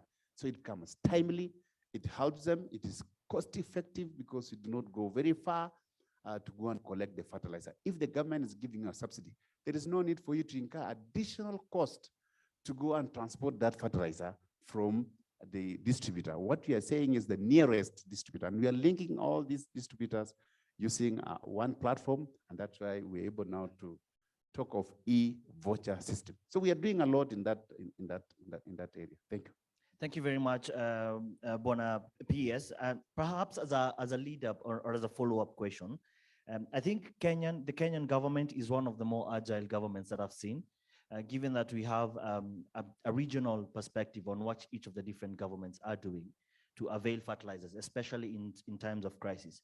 And from your submissions and sentiments, you've highlighted some of the critical points that the Ministry of Agriculture here in Kenya is doing. But from a farmer's standpoint, do you think that the farmers are incentivized enough by themselves to even adopt and uptake these fertilizers? The moment they get to know that if they use the correct fertilizer, their yields will go up, that in itself is a motivation. It's an incentive to the farmer to say, if I'm able to get additional income arising from use of the correct fertilizer, then that is already an incentive to them, and they'll work there and make sure that they get the right fertilizer. So information is really critical, and that's what incentivizes them to make sure that they're able to increase their income. And that's what we are trying to drive. If you look at the Kenya Kwanza policies, they're saying they want to invest more in the productive sector. How are we able to produce more food? It is through making sure that we invest in the productive sectors. So the only way we can increase our productivity, and science, research has shown that if you use the correct fertilizer and apply at the correct time, then you're going to increase your income. The other biggest challenge then comes is the overuse of the fertilizer, which creates soil acidity. Now that's where we're getting the negative, the bashing on the use of fertilizer. But we cannot relent. We have to provide correct, accurate information. So the collaboration aspect between us and the private sector brings that out very clearly. What do we need to do? The issue of testing of our soils, mapping of our soils, to make sure that we know this area has this kind of soils, and therefore we need this kind of fertilizer. And we just don't use it frequently, but have interventions where you go collect samples of the soil, test the soil fertility, know the soil fertility, the health of the soil. Is it still healthy? So it is really important. That's the incentive. That's the incentive that we're trying to put on our farmers. Thank you. Absolutely. I think you are a cut above the rest in terms of leading the pack with other African governments in making sure that our farmers are adequately serviced. Well, at that point, I think it's very important to segue on into the private sector. And I'd like to rope in Mr. Patrick Heffer from the International Fertilizer Association. So yesterday we had very candid conversations around the Abuja analysis from 2006 and the strides that the different governments have made. So coming back to the farmer scenario, do you think the kg per hectare is a good yardstick for African countries to use as a measure on the progress in terms of fertilizer usage? So do you expect me to provide a recap of what we discussed or my own opinion? You can do a recap and then segue into your own opinion, sir. So I can, let's say, present a recap. And we discussed, let's say, first what has been progress achieved since 2006 until today. And basically, we have identified 6 main issues. The first one, fertilizer consumption has increased. It has more than doubled in sub-Saharan Africa, which makes the region the fastest growing region in relative terms. And that's already a great achievement compared to all the other regions in the world. But of course, the average application rate is much lower, 6-7 times lower than the global average. There is still, let's say, a deficit, especially for P and K, so farmers are mining their soils, and there is still a high yield gap, which is a concern in terms of food security. The second point is that there are significant private sector investments. So we have seen, for instance, in Nigeria, major investments in nitrogen fertilizer production. About $6 billion have been invested between Dangote and Indorama. OCP as well, for instance, in Morocco, they have invested in a unit dedicated to Africa back in 2014, plus now they have increased the amounts dedicated to Africa, committing even 4 million tons. And we have seen blending units being built all over the regions. So it is estimated there are 120 blending units now in sub-Saharan Africa. So that's really great achievement, but a large part of what is produced in Africa, for instance, in Nigeria, is exported outside Africa. And I would say there are 2 main reasons. First, one is infrastructure issues. There are problems for transporting fertilizers within Africa. The second one is in terms of, let's say, contracts. Most African countries still use tenders, while competitors take, whether that's in Latin America, in Asia, in Europe, they have long-term contracts. If African countries don't move to long-term contracts, you will be at a disadvantage. Third point, we welcome as well the increasing diversity of products. We used in Africa to use mostly urea and DAP. Now we see plenty of new formulations that are crop-specific, site-specific. Take Ethiopia. So they were using exclusively DAP and urea. Now they have a whole range of products, especially NPS, so with sulfur, but also supplemented for, in some cases, with boron and zinc. That's really the way to go. Here again, in many countries, there is a need to pay more attention to sulfur, to magnesium and micronutrients. And liming as well should be paid due attention because of the acidifying effect of fertilizers that needs to be paid due attention. Fourth point, capacity building. Really, there has been great achievement.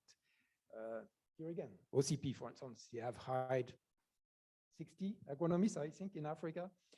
Indorama and Dangote in Nigeria as well. They have, let's say, hired a number of agronomists.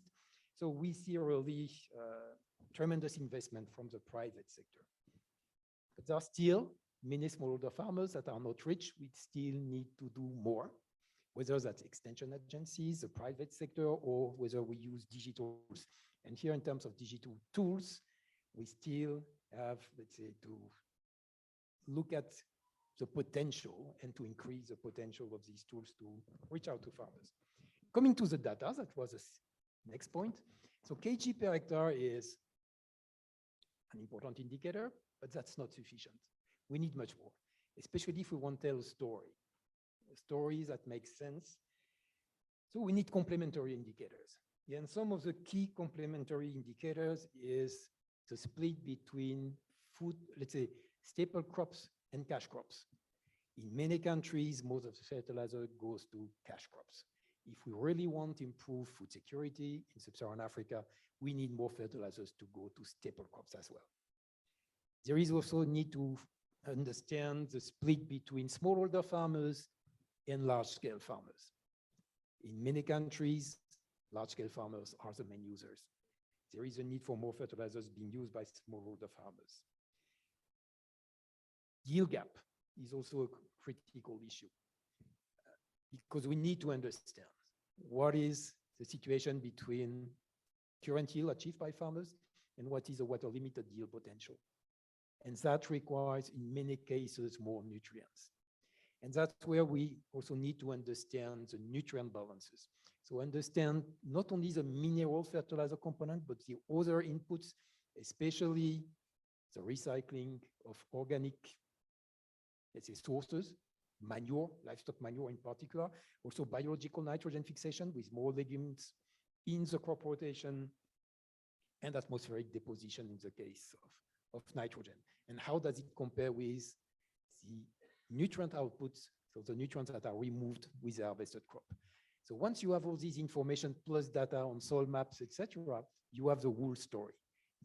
And that makes it possible to have a story that is country or even subnational. So that will help everybody to take the right decision. And last point, that was not related really to that, but that's a recommendation for the forthcoming summit, is really to pay enough attention to innovation and disruptive technologies. There are some in the pipeline, typically digital technologies, but there are now also, for instance, low carbon technologies. The shift towards the use of renewable energy to produce ammonia, what we call green ammonia. And all these can give the opportunity to sub-Saharan Africa to leapfrog, to go much faster,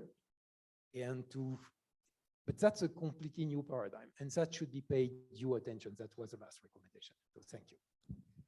That was a very, I think, very succinct recap of the very fiery side event that we had on the analysis on Abuja. But still staying with you before I come to Madam Karimi, there is something that you'd mentioned on the need of leveraging on the data, as well as crowding in the private sector as we go into the summit next year.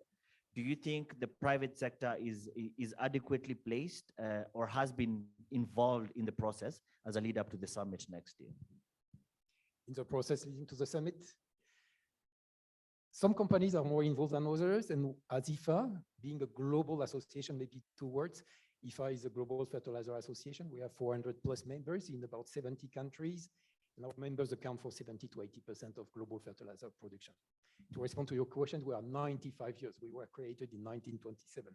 So we are an old lady as well.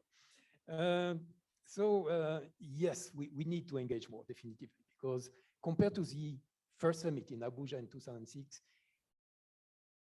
it is the role of the private sector was not paid enough attention. Now, what we have seen between 2006 and today is that the private sector has invested quite a lot in countries, and there is trust that was built between, let's say, governments and the private sector, which is an excellent development. But we need really go even to the next step. So make sure that the enabling environment is put in place to make it possible for the private sector to deliver. That's really how we see that. And therefore, we need to really to engage to express what we need as well, to optimize our contribution, to improve, let's say, the access to fertilizers by farmers in Africa, and to make it possible to improve yields for regional and global food security. I think that is spot on. And I think we can already allude to some of the sentiments made by our peers, the creation of an enabling environment, but not only the Kenyan government, but some of the respective ministries of agriculture represented in this room.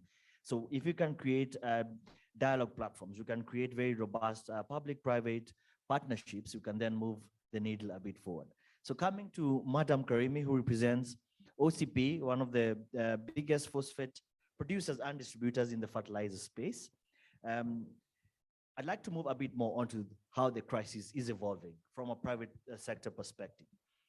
How have the different companies adapted to the availability and affordability issues that are current realities that we face?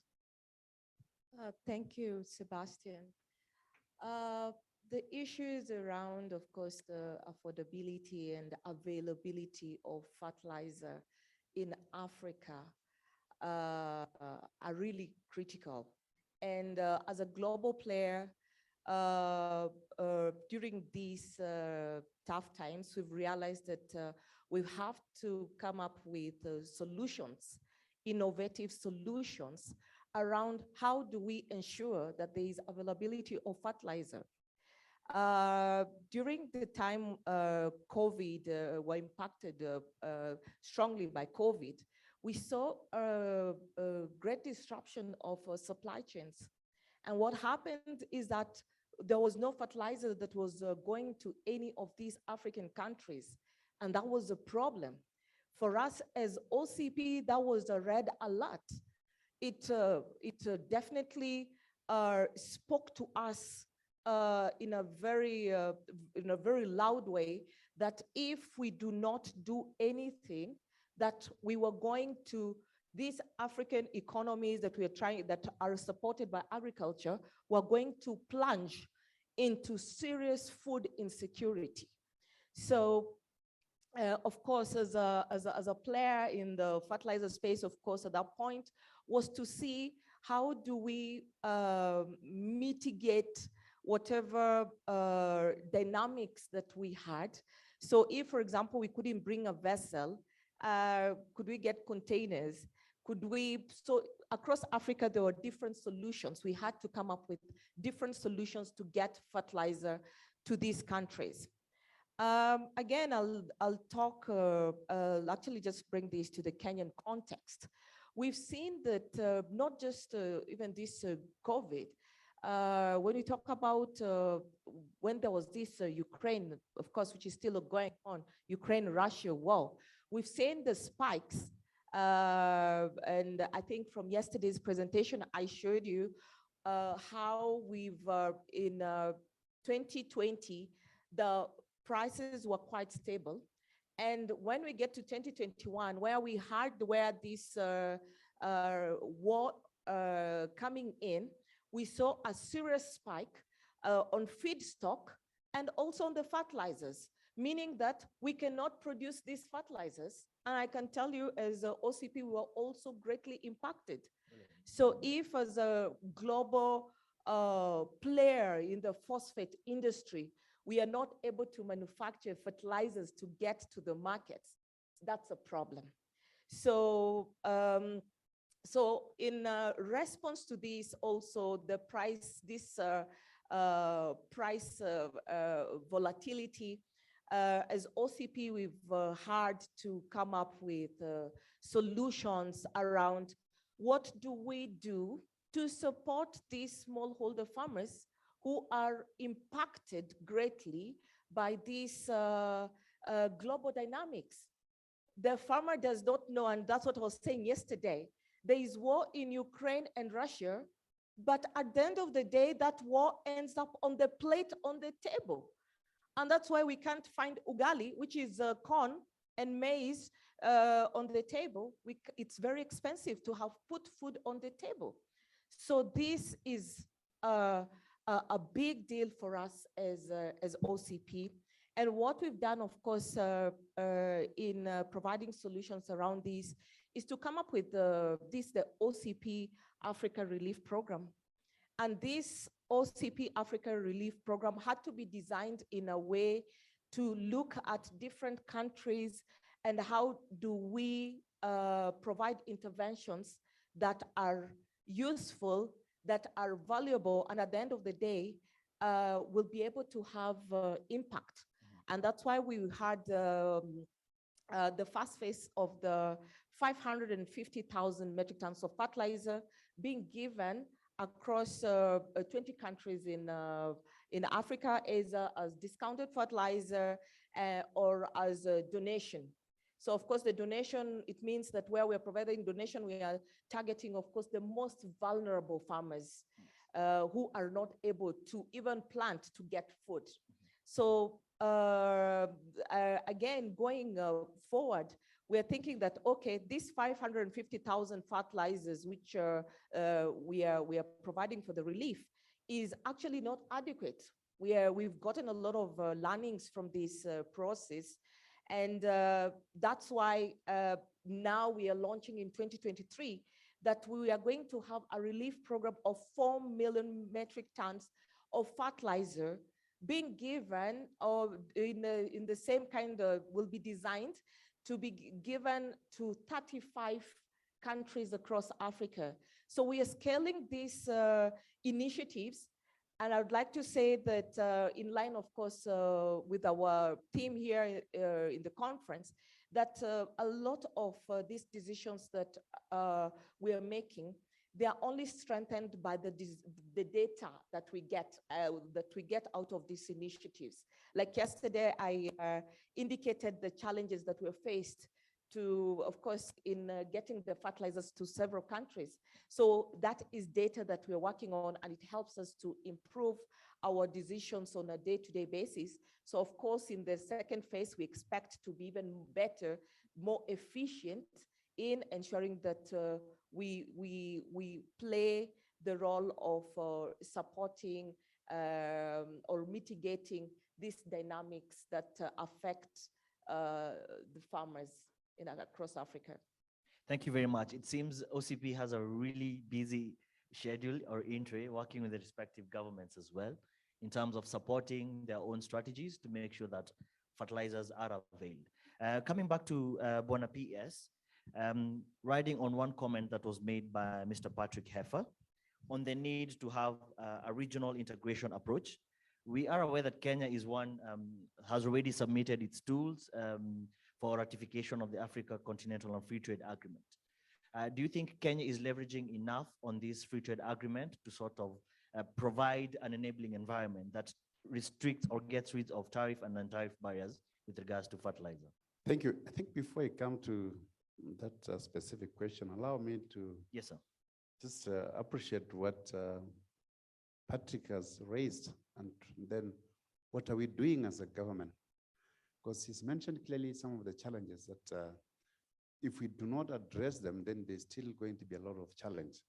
Number one, I agree with you 100%. The issue of tenders as opposed to long-term contracts is disruptive, because what happens with the private sector players, number one, they don't know the quantities the government is going to buy.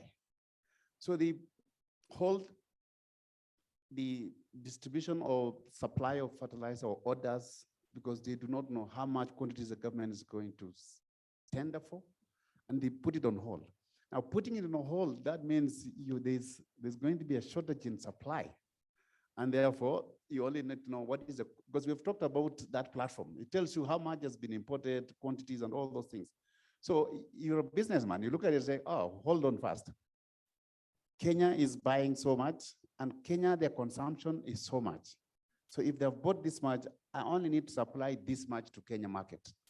So what has happened? The tenders has disrupted the pricing issue, because these prices can just go up because of that information alone. So what are we doing as a government? And I think that's where I talked about the e-voucher system. If the government is providing subsidy, let the subsidy just be uptaken by the farmer so that they go and pick it or redeem it from the nearest agrovet. We do not need to do the tenders. Let the private sector come in, know the consumption pattern of the country, bring those if the government wants, because after all, it's not going to create an extra land for use of this fertilizer. It's simply the same pattern, but we are coming in with a program to support our farmers, to incentivize our farmers to invest, because the cost of fertilizers keeps on going up because of things that are beyond the farmer. As you said, Madam Karimi, the Ukraine-Russia conflict has nothing to do with our farmer. Our farmer wants to go to the farm. He looks at the rain and says, it is coming. This is the season I'm supposed to plant. So we have to come in at that particular time to allow them, to absorb the shock on behalf of the farmer. And that's why we give the subsidy. So that's really critical for me. I want to agree with him that we have to change our model, the business that you're doing. And it's not our business as a government to do, as a government to do business. So I think I agree with you. Formulations, that's why we have policies now to guide the formulations, the blending of fertilizer. That comes in now very clearly. which informs the issues of tariffs now. We've got to look at the tariffs. You know, when you do formulations, then you come in with the issues of tariffs, which tariff will then be applicable. So coming now to your policy, what are we doing to spearhead as we go into the Africa continental free trade area? I think the issue is to remove non-tariff barriers. We all agree that sometimes we want to protect our markets. And we protect our markets, definitely it calls for reciprocal measures that will be used against you. So what you're simply doing is you are shooting yourself on the foot. So if you lift these non-tariff barriers, definitely you will have a leeway to negotiate and talk to the partner, the trading partner, say, I have removed this. There should be no barriers here. So what you're simply doing is working on removals of the non-tariff barriers, which we are creating. And that's why if you look at what the government policy has been, is make the ease of doing business in the country, for example, needs to, we need to increase efficiency. So we've actually, in terms of ease of doing business now in Kenya, we are among the, I think we are doing very well in that area. And therefore, what does it mean? It means that we can bring in private sector to come and invest so that we're able to look at other supply trade with other African countries. And therefore, that's one way of where the government is coming in. So as a regional partner, we've also worked very closely because we do meet under the regional cooperation. We do and engage and see where the tariffs, the non-tariff barriers coming from. And we negotiate. That comes either bilateral, where we have to remove them, agree, lift this, because it's always reciprocal. If you look at the non-tariff barriers, are always reciprocal. I give you today on fertilizer, you will hit me in another product. Simple and clear. So if you lift these non-tariff barriers things, you just trade in without any challenge. Thank you. Thank you very much for framing that very well for us. And I brought that question up because during the side event yesterday that we had on navigating the crisis, that came up as a very critical point in all the governments that are represented in this room. There were calls to have a bit more harmonious regional integration in terms of taking advantage of this continental free trade area.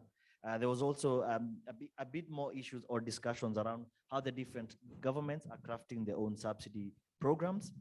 There was some discussion on how can Africa, could we then consider manufacturing, ramping up the internal capacity as a way to ameliorate the shocks that are bound to happen. It's not when they will happen. It's not if they'll happen, it's when they will happen.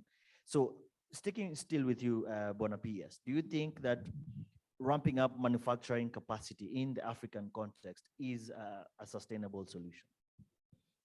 I can say that is a sustainable solution. If you don't do that as Africa, then we're not going to be sustainable. Because we need to look at the issue of pricing, because that's the area. In fact, if I just go back to what Patrick was saying, he did an analysis in terms of the utilization and consumption of fertilizer. He said it is going up. But again, he says the application is still low. It's going up, but the application is still low. It takes us again to the different types of crops.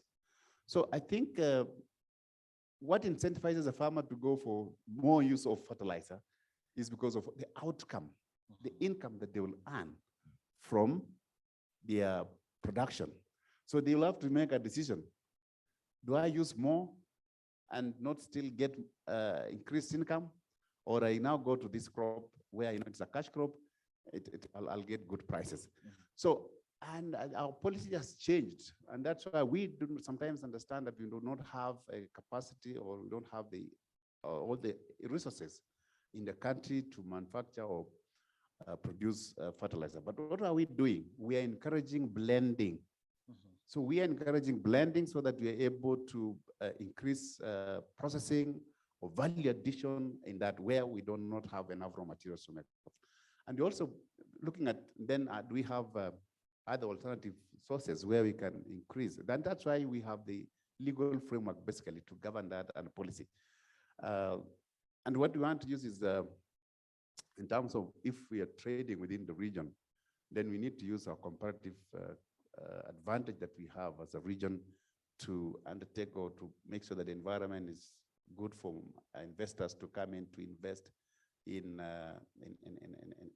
our country, so that we're able to trade with our development partners. So I really, it's actually sustainable, because it gives the farmers also the assurance that within Africa, and unless something happens, we have it within Africa, so that we do not just rely on the other countries, which any small global challenge can pose a threat to our food security.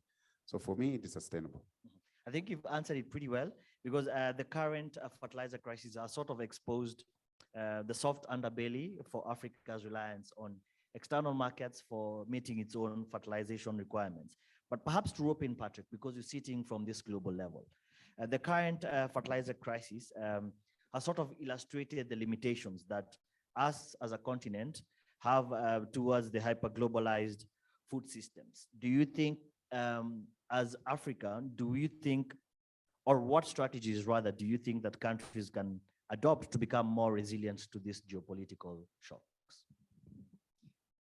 In terms of fertilizer production and use, definitively, let's say, and there is an Africa Fertilizer and Soil Summit next year, and I think that's an important question to be considered by policymakers and all the stakeholders in Africa. So there is certainly a need to produce more in Africa. So some countries have done it, typically Nigeria, because they have plenty of natural gas. Now, as I mentioned earlier, there is now a trend towards decarbonization globally. And that's not because the African industry need to decarbonize, because it offers an opportunity with these, let's say, low carbon technologies to develop production in Africa with probably medium scale decentralized production. So that will help probably the supply in landlocked countries, in remote areas. So that's something to be paid due attention. And for instance, in Kenya, there is a project based on geothermal energy to produce ammonia. And that can be done using wind energy, solar energy, hydro, and even potentially nuclear energy. But so there are plenty of opportunities, and they should be considered and seized whenever possible, I would say. Also, something to keep in mind is that the competition landscape is going to change, especially on the nitrogen side, because ammonia is very likely to become the preferred fuel of the shipping industry. So it means African farmers, to access nitrogen fertilizers in the future, will still compete with American, Indian, Brazilian farmers, but they will also compete with the shipping industry. That's something to be kept in mind when developing the strategy on the fertilizer supply side in Africa. I wanted to say a word about the availability and affordability issue, because we are one of the partners of the Sustain Africa initiative, which was launched officially in September, so 2 months ago. And so the idea is really is to improve availability, affordability, and at the same time improve as well sustainability of fertilizer use in Africa. So that's a short-term initiative. It is in place during the current crisis to address that crisis in order to minimize impact on smallholder farmers. So it brings together some donors like the Gates Foundation, the Rabobank Foundation, some global fertilizer suppliers who provide fertilizers at a discount.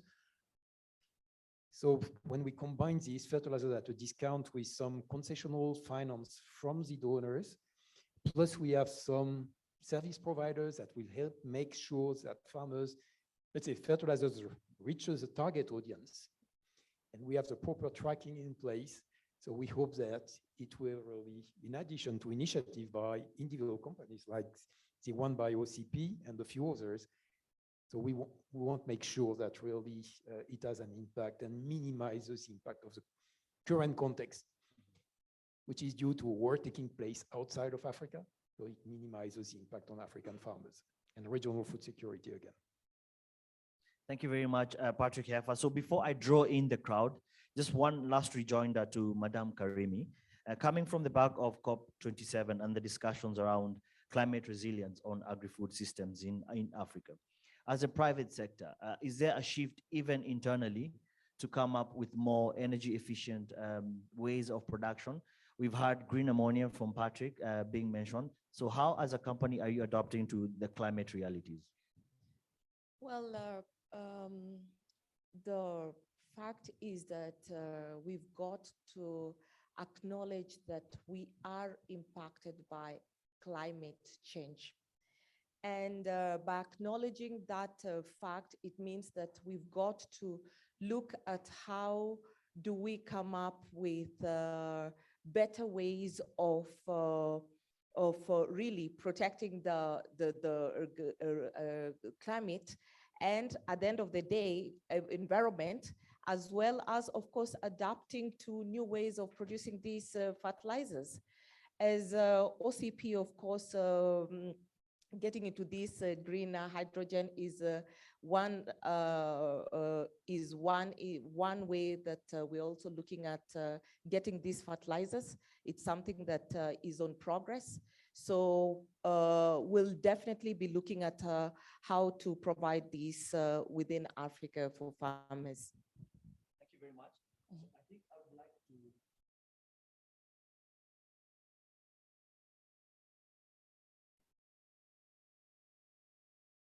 So if you'll allow me to stand, I'll seek 3 questions from the audience, and I see from AFEX, we have one. We have one from Charles, and then the last one, because I'm also trying to be very keen on the time. Okay, so we can go first, sir, go ahead. Thank you very much. Really nice conversations.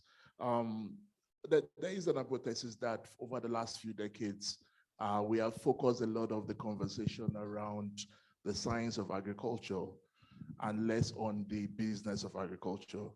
One of the things, and coming from your point, Patrick, about what is the indicators that we should be measuring, and as I followed your conversation, one point is that shouldn't we start to focus more on the revenue of farmers versus the yields? Because the revenue is then the price, the quantity, less the quantity that goes to waste, so that we can start to design policies around a total solution versus a singular unit of metrics. So Patrick, will you want to respond to that?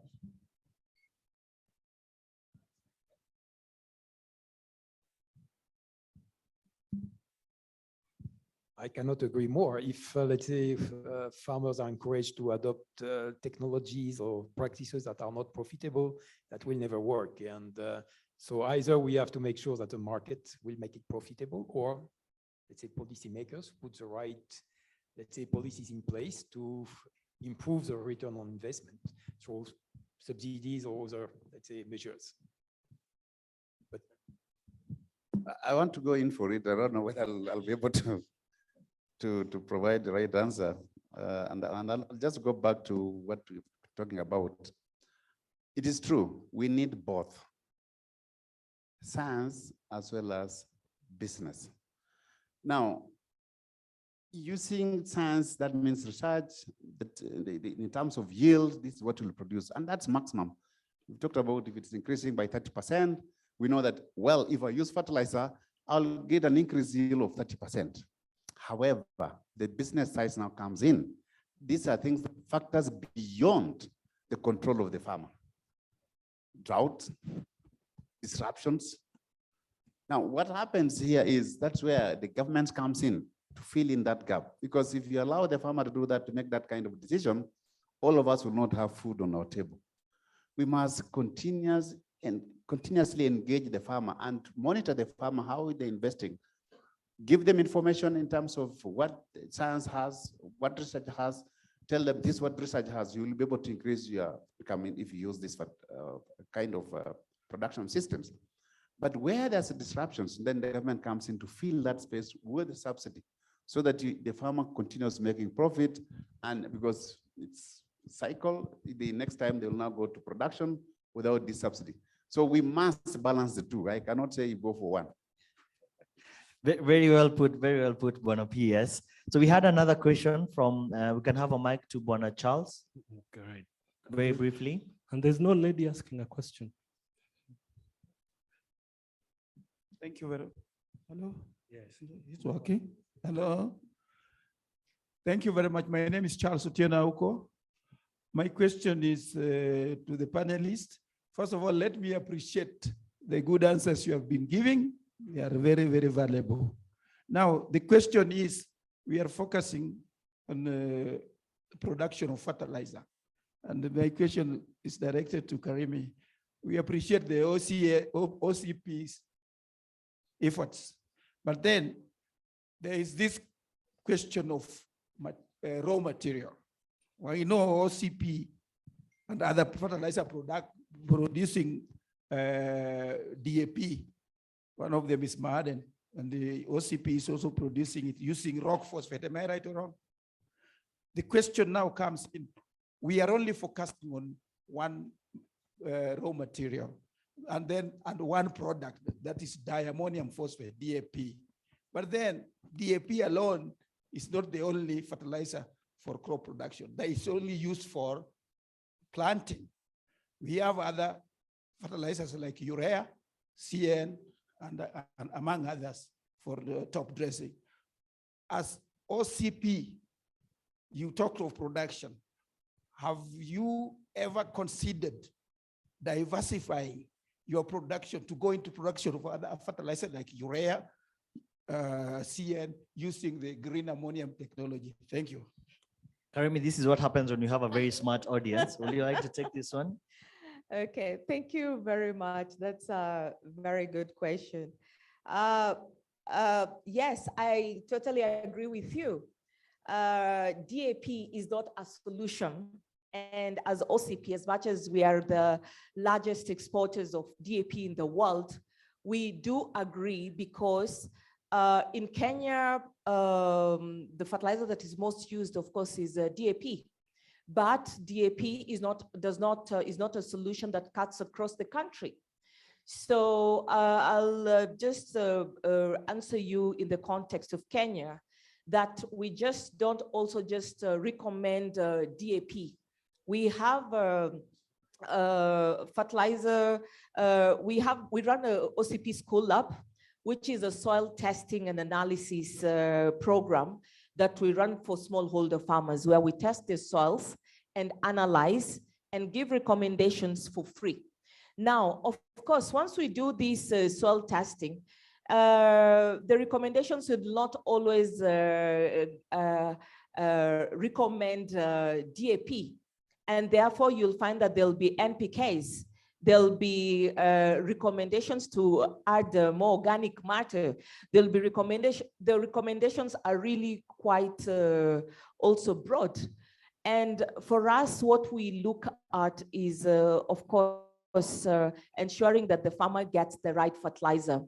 So again, now coming to production, why is OCP not producing urea, CAN? Our resource is actually phosphate and not nitrogen. But we do, of course, ensure as part of our product portfolio, includes also the CAN and urea, which we also source from other manufacturers across the globe. Now, in terms of even how we are producing these fertilizers and this green hydrogen, I can tell you it's something that is being progressed at OCP. And in the near future, we'll definitely be coming to a conference like this and talking actively about that. So be assured that as OCP, when it comes to new technologies, new innovation, anything in terms of balanced fertilizations, we are #1 ambassadors for that. So feel comfortable that we have your back as smallholder farmers in Kenya. Thank you, Karimi. I think we have the advantages africafertilizer.org and IFTC. We have a regional perspective. So not only OCP, but we also have other global producers, other traders. We have Yara, we have ETG, who are consciously making moves towards having balanced fertilization needs that is bespoke to the soil conditions in Africa. So I'm informed we have a question from our online viewership. Thank you very much for staying tuned. And this question is directed to PS Kimutai. You mentioned that farmers are overusing fertilizer, which could result in soil acidity conditions. So I think the viewer wanted to know, could you kindly give specific scenarios where this has been documented? Is it a challenge of wrong usage of fertilizer, or is it a challenge that that we're lacking in terms of extension services to our farmers? That online viewer was really following our conversation, and I want to appreciate him. It's indeed, that's on point. Yes, I want to say that we've had cases of overuse of fertilizer. Just somebody mentioned about the DAP. I can give my own personal example. I think growing up from a rural area, the only fertilizer that we knew that if you are to plant, it must be DAP. So you wake up, you grow up, you know it's DAP. But what about soil fertility? I mean, the soil health. And now we are realizing that it has caused imbalance in the acidity levels of the soil. And that's why we are recommending research. We found out tests, as my sister has just talked about, where they are now suppliers, the private sector was supplying. I've also realized that farmers need to be informed about the soil health. And therefore, we need to do the test so that you don't just sell DAP. And then say, no, this time you don't need DAP. You need another product. And the government and the county governments have done that. And that's why in some areas, I'll give one particular county, the Trans Nzoia County, where they have now gone into the liming program to make sure that they bring back the soil pH to the level that is required to continue using the right kind of fertilizer, because we shall definitely have this DAP, phosphates, nitrogen, and all these things. But how then we create that balance? So yes, we found out based on research tests, soil tests that was done, and found out that yes, there is overuse of certain chemicals or certain fertilizers in certain areas. But there's a remedy for it. There's always a remedy for it. That's what the good news I want to tell them, the remedy for it. Because if your soil has this, then this is the cure. It's like you are sick. You go to see a doctor. We've got to take our soil to laboratory to be tested, confirm what health status of the health. Once it is confirmed, if it is found out to be having this, then there's a remedy. What remedy do we recommend? That's what Karima was talking about. That yes, it's not just about the DAP. Initially, it was like, oh, it's DAP. Capacity building of our farmers is critical of the research findings. Such organizations that now are able to pass out that information needs to provide that platform so that the farmer says, before I go to the farm, issue number one, I must know the health of my soil before I go to the shop. And that's where the business of agriculture comes in. Because you've got to make a decision, the business comes in, all right, which is informed by science. So I think that's my submission to the virtual question, of the question that was asked by the person. But yes, we found out that is true. Thank you very much for that. So I'll give you each in 15 seconds. If you had a laundry list or a wish list that you could perhaps offer to the stakeholders in the room and to our online audience, what will be the key message that you'll want to pass across with regards to fertilizer usage, even as the continent prepares for the summit next year? I'll go first. Please. I think I'm really encouraged by seeing such kind of conferences, not just regional, but in continental conference where we're passing information and specifically to the policy shapers of the country, because that is where I think we need to encourage the private sector to have more engagement with the government so that we all move in the right direction. Our target is that farmer. Our target is to make sure that that farmer is able to produce for the rest so that their food secure. So if we don't work together, I don't think we're going to succeed. You have your business to grow. I have a responsibility. I just mentioned about my responsibility under the constitution, which I have said, this is what I'll do to the citizens. So if we work very closely, all of us will be able to achieve this. And I think the governments are moving away from the business, doing business. They are now creating an enabling environment for the private sector to come on board, and that will reduce the cost tremendously. Yes, we've talked about some of the decisions that we take as a government, but I think we are realizing, because if you do studies on some of the decisions that we take, it just becomes costly for business. We want to make it less costly, efficient. And I think that's the next thing that we want to talk about, efficiency in the logistics of distribution of fertilizer. That's why we are, as a government of Kenya, we are adopting using new technologies, the e-voucher system, so that doesn't cause disruptions. Thank you. Thank you very much. Patrick, your sentiments? Yes, we should go away from these, let's say, average African application rates. Take just the Nile River. You are the source of the Nile River in Uganda. That's 10 kgs per hectare. You go to South Sudan, that's 0. You go to the Nile Delta, that's 400. So you may end up with the right average at the end using extremes. So I think really what we need is national roadmaps that take the specificities of each country into account, the potential to produce fertilizers, and what the potential as well to reduce yield gaps in those countries, and what does it mean in terms of fertilizer usage. So that's really these national roadmaps that are essential. And that's a big piece of work. And each country, with the help of all those who can advise, have to do that exercise, because have a clear action plan for the next 10 years is really essential. Absolutely. Create roadmaps that are specific to each country, that consider the specific nuances for each of these countries. Madam Karimi, your parting shots? Okay, for me, what I can say is that it's important as stakeholders, we forge strong partnerships. And these strong partnerships will drive, of course, advocacy in the right policies, in the things that we are talking about. The PS has talked about subsidies and other interventions. But if as stakeholders, we come together, we partner together, we can be able to help the governments in coming up with the right policies that will at the end help in achieving sustainable agriculture. Thank you. Thank you very much, ladies and gentlemen. A round of applause for our panelists. A round of applause. I think they've done a really good job welcoming. Thank you very much. You can now take your seats. Sorry, because of time, we had to cut that short, but this is just a conversation starter. Let's keep the discussions ongoing respectively after this.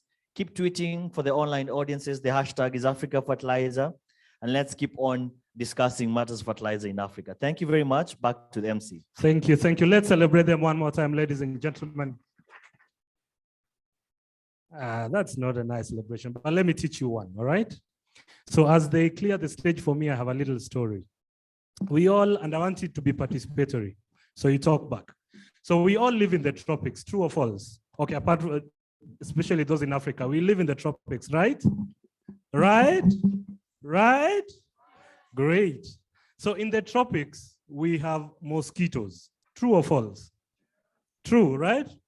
So assume you are a parent and you have a 6-year-old toddler whose hairstyle is as mine.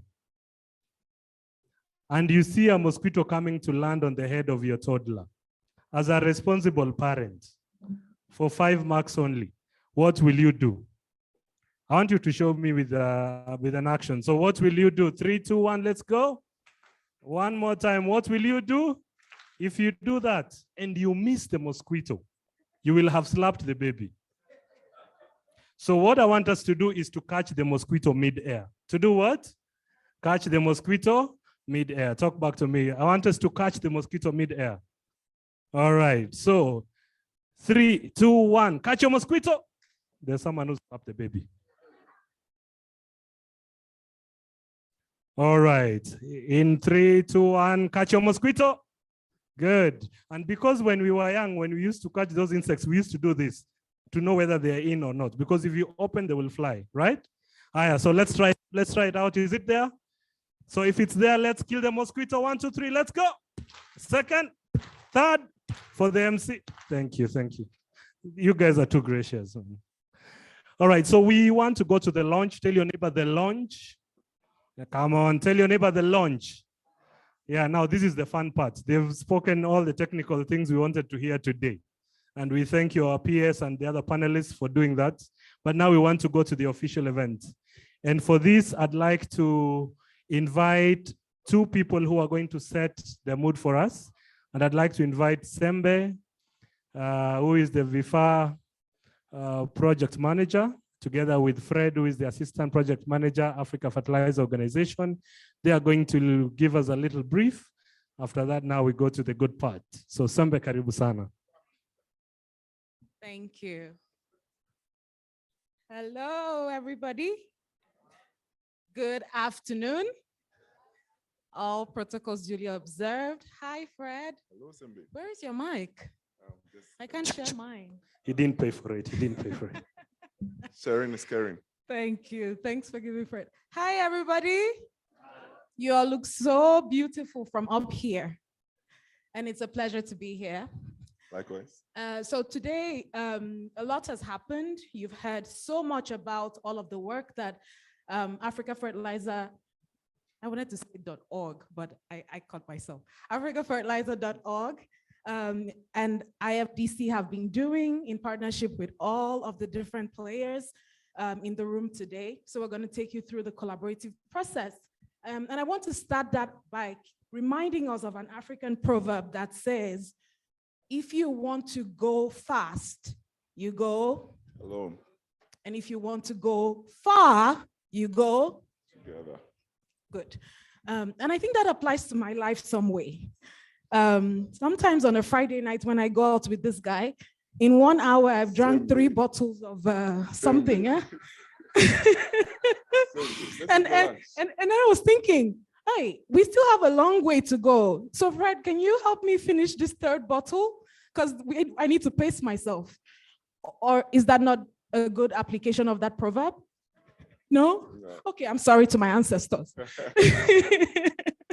But yes, it really means something to think about partnership.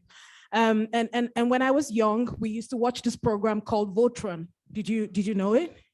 Yeah. Good. Somebody remembers Voltron. And when the universe is in danger, all of a sudden there's a code that goes into the atmosphere, and then you see red will show, and the yellow powers will show, and the green powers, and they merge together to create this amazing personality. I think Voltron is a bit, people will not remember Voltron, but Captain Planet. Okay. Yeah. You see? Yes. The generations that we come from also matter, you see. I remember it differently. But you make a good point, Fred. And the point I'm trying to make is really about the collaboration process and how that empowers us when we work together. Because every different player and partner in this room is great at one thing and does it better than another. And we cannot do it alone. And so it's been demonstrated really clearly in the partnership that we've had together with, first of all, I didn't even start right. My name is Sembe. I missed that part because I was busy telling your stories. My name is Sembe. And I work for Development Gateway, and I support our work in Nigeria. We've been partners with IFDC and AFO in this program for the 4th year now. Yes. Fred, you want to talk a little bit about that? Yes, my name is Fred, Fred Jesse. I am from Ghana, recently moved to Cote d'Ivoire. I'm the Deputy Program Manager for Africa Fertilizer. So in October 2018, we started a partnership with Development Gateway. This partnership, when it started, it wasn't that clear because they were coming out on board with technologies. We were having data sets partially showing on our websites, but a chunk of these data sets on our computers, on our Excel sheets, and in our offices. So when people need information, they go to our website, they get a few information, then they write to us to get granular information from the data sets we have on our websites. And then Development Gateway comes on board. We want to visualize this kind of information. We want to make this information usable by the industry. It was kind of strange. It was kind of adding more work to what we were already doing. They didn't understand us, we didn't understand them, but then it got to a time we were almost on the same level, Yes. where we understood their technology, we understood our data sets, and then we started off. But when we started, we didn't do it alone. We had to do consultative meetings in the various countries, because you heard in the morning that we did 3 dashboards for Ghana, Nigeria, and Kenya, and currently we are doing 5. So we did these consultative meetings with most of the partners here and also online. So we did this information that they wanted, what they wanted to do with this information, and what is important for their businesses and also the government. So we did all these collaborative processes, and then we started working on the data. So for example, on the previous website, we had product information, let's say urea, and then the volumes, 30,000 metric tons. But then talking with the industry players, we know that seasonality is also something that is very important. So the time the product is getting into the country is also important. And then the countries that these products are coming from are also important, because if you are importing a lot from Russia, and now there's this Ukraine-Russia war, then you will be affected more than somebody who is not importing a lot from Russia. So after explaining all this, after understanding all this, we had to go back to all the data sets we had, back to 2010, some of the data sets, even past 2010 to 2007, to work on all this information to be able to build this website that we will be showing to you today. Yeah, that's great. Thanks, Fred. And Fred he really made a fine point about us understanding ourselves as we kind of have like a learning curve. Because when we first, I used to have really weird questions like, why is potassium K?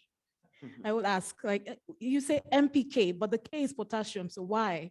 And I think they would all look at me like, who is this lady? You know, and he was talking about how much years of data that we had, and we had to clean and think about how to really visualize this data. And it's not an easy thing to do, because I think you need to think about what is the best way to visualize a certain type of data. And if you want to make the call between showing it as a line chart, or maybe as a bar chart or as a line chart, is that the best way? Thinking from a user's perspective, but also does your data support you to show it that way? So there's a lot of consideration that was happening between a lot of us back and forth. And I think we really got to a good point when the kind of learning curve took over. So you really do make a fine point with that. And one of the ways that we also work really closely with our partners is through programmatic support, and that is helping them to think through what it means to build trust with the partners that they work with more regularly, and also achieve buy-in. And this is from the different levels of stakeholders, right? With the government, with the private sector, especially in the different countries, because as you know, different category of stakeholders drive the process really in different countries. And so, for example, in Nigeria, we help them to think through what an NDA looks like, because private sector was more willing to start to share data, but they think about where that data will go to, where it will end up, how it will be used, and what kind of decisions will be made with that data. And it's important to them to be able to trust that you're not going to use their data in the wrong way. So how do we support AFO to think about building trust with them in that way? And that was done through an NDA process between the private sector players in Nigeria and AfricanFertilizer.org. But we also help them to think through buying from governments, because there is no use to all the work that we're doing if our government stakeholders are not adopting it and sort of taking leadership and ownership of what this work looks like. And so we've been able to help them think through that process as well in the countries where government is driving the process more so. So for the collaboration between Africa Fertilizer of IFDC and Development Gateway, it's been interesting. We've been having weekly meetings where we talk a lot, where we brainstorm a lot. Sometimes it's very heated, but it's all for the good of the industry. Also, we cannot talk about the data sets we've been working with without talking about our fertilizer technical working groups. Absolutely. I think Sebastian has mentioned that earlier on. Previous speakers have also mentioned that. Alexander also mentioned that. Fertilizer Technical Working Group members, I see a lot of you here because you've all contributed to these data sets that we've been using for all this website and also all policy, advocacy, and everything. Data management, data validation has also been something that is very key to what we do, because all this information that we get, we have to validate them first. So on the website where we have information for, let's say, 2022, which is the current year that we've not validated, we also upload this information. It's on the website, but then we keep an asterisk there to let you know that this has not been validated, but after a while, it will be validated and then it will be put on the platform. So thank you everybody online here who has supported all the work we've been doing for the years. And it's very interesting for me to sit in the FTWG processes and just watch how that validation happens, because they really do know the numbers, and they comb it through in a very detailed way that it just blows my mind. Like, how do you remember all these numbers in this detail? And they really, fact check it to the point where customs is having to defend their numbers, Port Authority and all of those bodies, which at the end of the day really does tell you that these guys know that they're here to speak on behalf of a country, and they're taking that very seriously. So it was very interesting for me to also be a part of the process as DG, of course. Another way that we've worked collaboratively with our partners is by jointly seeking out new partnership. And what does that mean? So we now know what it is we do well, and we know what it is they do well, but we also recognize that there could be other partners who are either in the same field or who have an opportunity to bring something new. And there's always a possibility for us to open up new frontiers in conversations around what could be possible. And so we've helped AFO think out different ways to talk with new partners and potential partners on how we could be collaborating. An example of that, and I think Sebastian did talk a little bit about that earlier, is that we have some partnerships in the pipeline with the World Bank. We have some with COSA that Charlene did mention earlier, IO, and a host of other organizations. And this is because we're constantly thinking about what is new and what could make the work better, and not just stay and coast at the comfortable place that we currently are. Also, with the work that we've been able to do with Development Gateway on the dashboards, we also did a dashboard for COVID-19 to monitor the effect of COVID-19 on the fertilizer space in sub-Saharan Africa. And through this work that we've done with Development Gateway, we've been able to also engage with other donors, including USAID for the current Africa Fertilizer Watch, which is actually tracking the situation of fertilizers in sub-Saharan Africa. We've been able to engage with the World Bank. We've been able to engage with other players like AU, other players like FAO, and a few others. So with this work, the collaboration has been great. The impact on both organizations has also been great. And we also expect to get a lot of engagements with other players who are here, who are also listening in, so that we can all work together around data to help the African agriculture system. And another thing we also do together is to seek out what are the current data gaps that we see in all the countries that we're working in. And we tailor this to the country needs because, as you know, of course, they vary quite vastly, right? And we do this through what we call the Innovation Fund.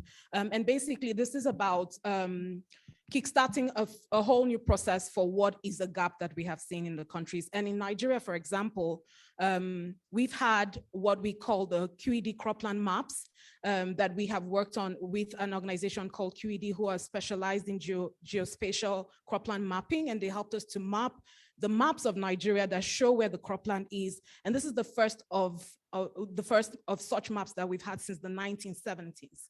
And so this map tells you where exactly in Nigeria cropland is being cropland and where is just fallow land. And we've also replicated same in Ghana, but in Kenya, it was more, I think the need was different. And so we focused more on retail price, updating the retail price methodology to be able to collect retail prices a bit more in a better way. And we're hoping that we can also take this and scale it up across other countries as well. The Innovation Fund helps us to address gaps in an innovative way, as the name implies, because the work that is done under this platform is usually work that is completely new and novel to the sector. And finally, user engagement is something we also do we focus so much on, because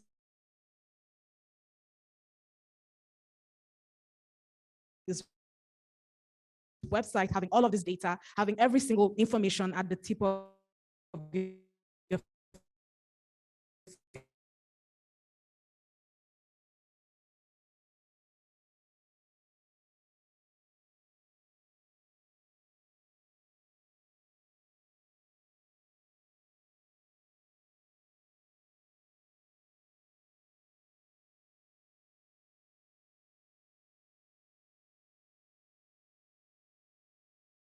and people don't even know that they can use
Hello to those on the virtual side. We do know that the feed went down and we are working on that now.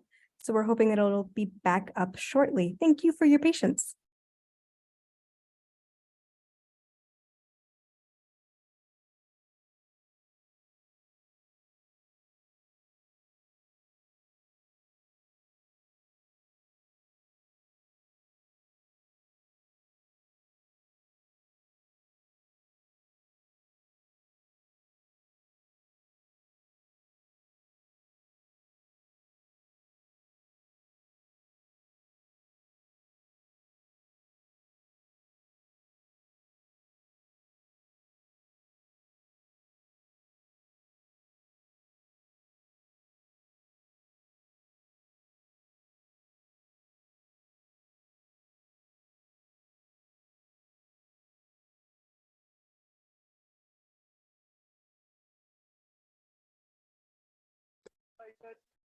Is the media ready? Media, are you ready? Can you stop those news there and just focus here? Where do you want us? You want the gentleman to move a bit? Kindly just move to this side, you. I think the media guys are saying you're the one who is blocking the breaking news. And we're just about to break. Yeah, the internet is about to go. Those people who are online, you want them to come to this side? No, these ones will join us here on stage. Or you want him on the other side? Okay, what else do you guys want? Do you want me to go home? All right. So as we prepare, all right, they'll switch off the lights. This is not a security issue. You remember security? No, this is not a security issue. If you're still online, if you're tweeting, if you're on Facebook and the other platforms, hashtag AFO rebranding. That's our hashtag, AFO rebranding. Make sure you take as many photos as you can, videos, go live. Tell us, guys, welcome to my YouTube channel. We are here for it all. So ladies and gentlemen, I will kindly invite, or gentlemen only. Where is the lady from OCP? The country lead. Yeah, Karimi, come. I am so sorry. Your name was written in bold and I wasn't too sure whether I was reading the right thing. So kindly, karibu sana. Right, so what we're going to do is we're going to have a countdown. After the countdown, then you'll see a lot of excitement. I want us to celebrate as this happens. And after that, we have some cake for you. All right, when the video is ready, I think let's have the lady also. Just pick the scissors. The PS. Sorry.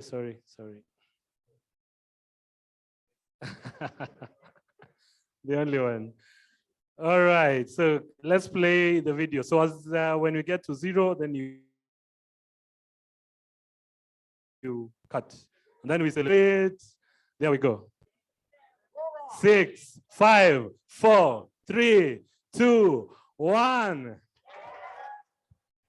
Let's celebrate, ladies and gentlemen. Where's this gentleman? Let's celebrate, everyone. If you can dance, kindly just stand up and let's do a jig a little. Hey. If you can do this with a little attitude.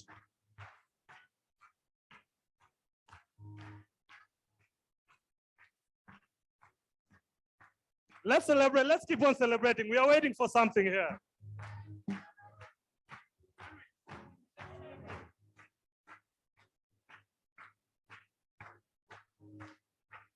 All right. All right. Thank you, DJ. All right, so someone would want to say something. Sebastian, are we good?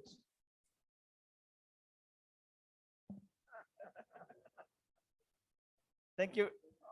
Oh, there was something there? Oh, okay. I didn't.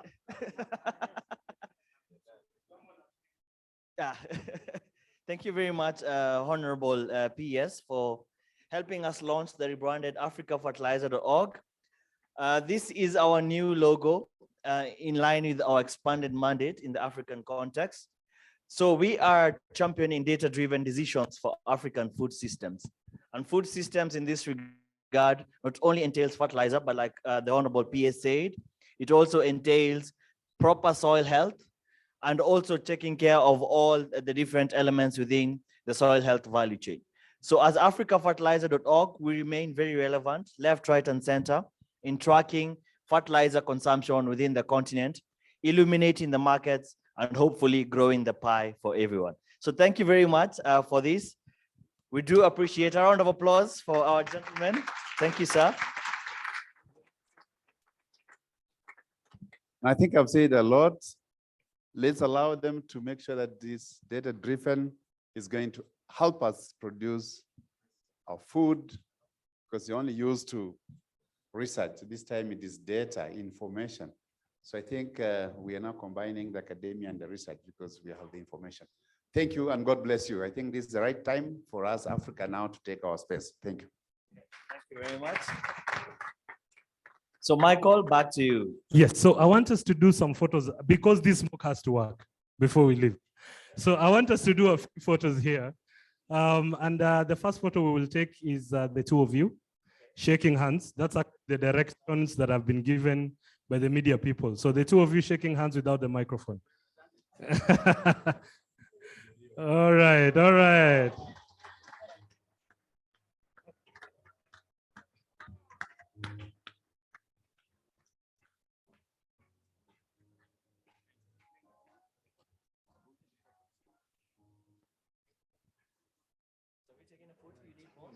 All right, so no, yeah, we need more photos. So the first thing I will do is I will want this team to take a photo first. Osman, let me assist you with the microphone. I know you're struggling there. So this is the first group, and then I will invite DG together with AFO team to take a photo. So which camera are we looking at? Oh, if we can have the projector switched off, I think that would be lovely.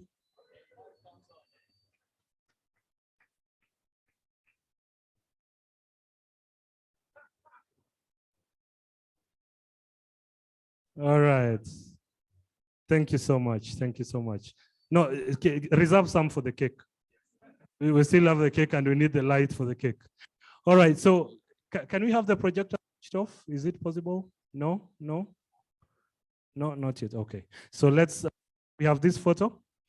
I'd like to have the AFO team and the DG team join this photo. So the rest of us can sit apart from the AFO team and the DG team. And the PS, of course, the PS. This photo without the PS is not a photo. Yeah. All right, AFO team, DG team, if we can. Great, I think we're good now.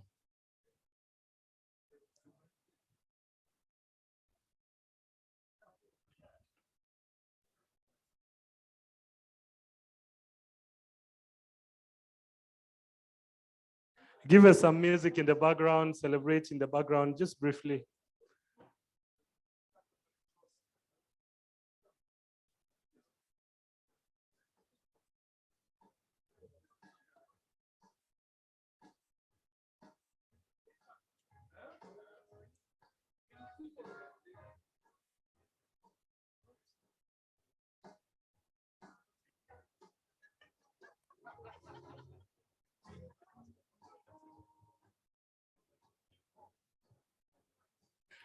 Let me ask, just 1 second.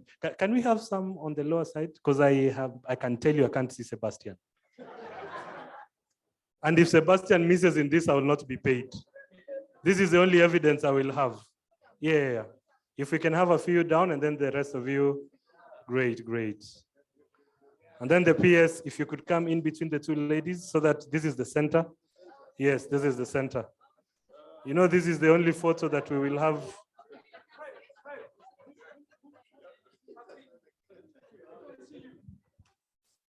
This is the photo that the ministry will be using in their websites. So it has to be really nice. All right, 3, 2, 1, say AFO. Nice.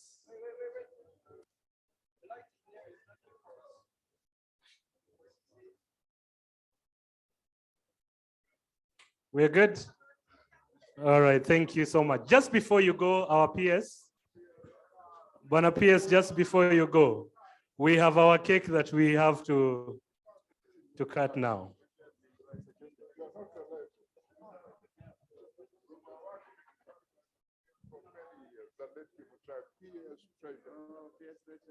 Remember, yes, I know. I like to come much. I've been in the party like you come to the office. But I love they know me. They know you, that's it. Yeah, they know me very well. Then come. I will come. All right, so we will celebrate with a cake. You know, in Kenya, any celebration has to end with a cake. If it doesn't end with a cake, that's a meeting.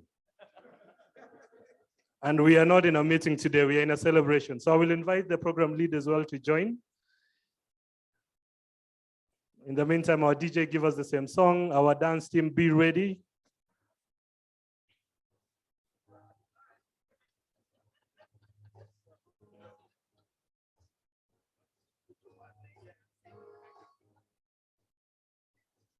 All right, camera again, are we ready?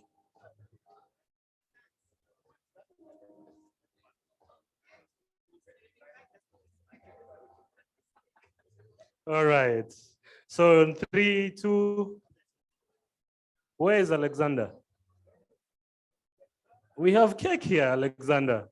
Wait. Oh, all right, Alexander, just make your way.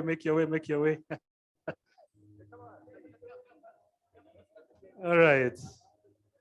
Very nice. Let's give them a round of applause, ladies and gentlemen. Thank you so much. All right. Thank you so much.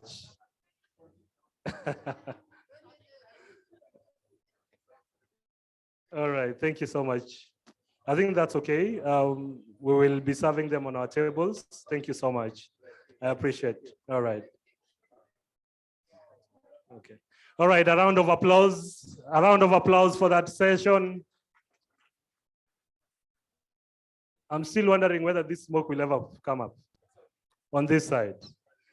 All right, so would like to now to just have a little of entertainment. We have our traditional team. They are ready. They've been preparing, I think, since 2010 when they heard that there'll be this rebranding. So ladies and gentlemen, let's give it up for Head Boy Dancers.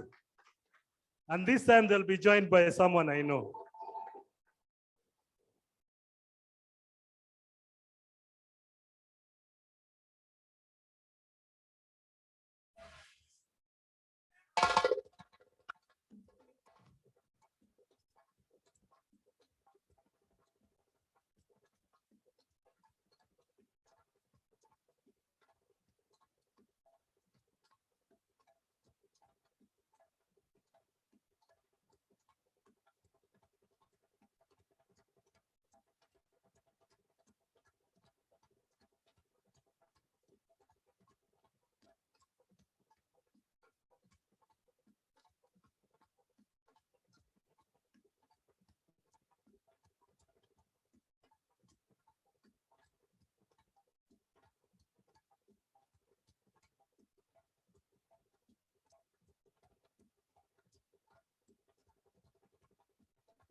Semba, this is your time. Where is Semba? Sembe, this is your time.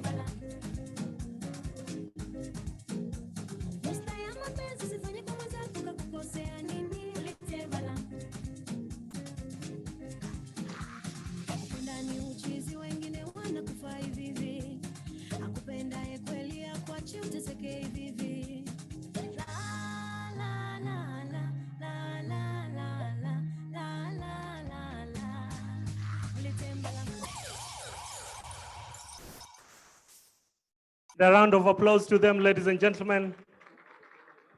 So Fred and I have been practicing. Fred, just come, just come.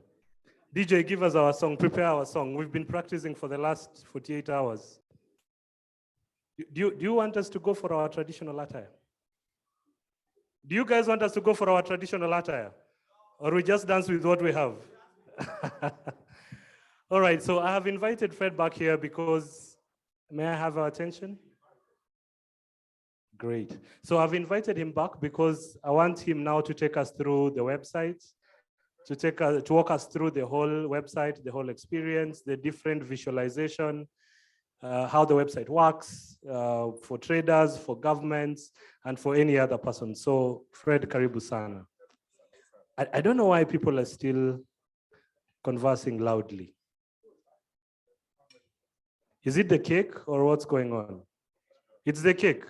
So do I give us a few seconds? All right, enjoy your cake for a minute.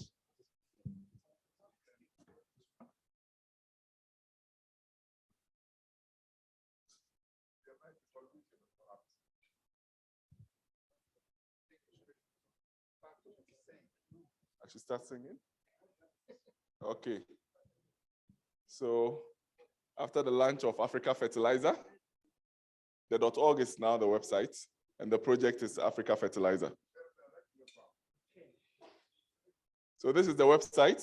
You can all visit the website, africafertilizer.org, to see the website. So on the website, this is our homepage where we have our key products. I think I'll move over there so that you can see it well. Our key products, you can find it on the homepage. When you scroll down, you have our partners. All our partner logos are there on the website. Now go up to the menu. So yes, on africafertilizer.org website, we have the dashboards where the countries where we develop dashboards, they're in the deeper colors. And then the countries where we have other information that are not dashboard countries, they're also in the lighter green colors. So when you click on them, it will take you to the dashboards or the country pages.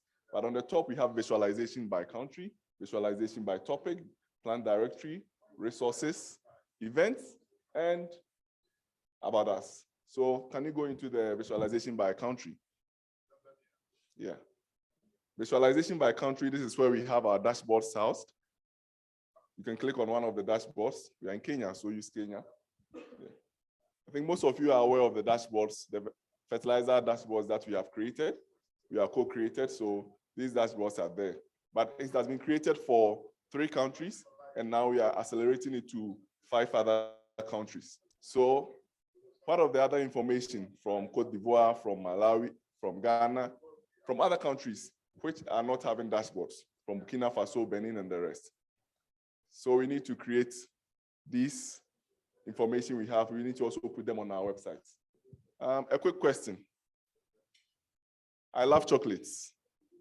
I love dark chocolates.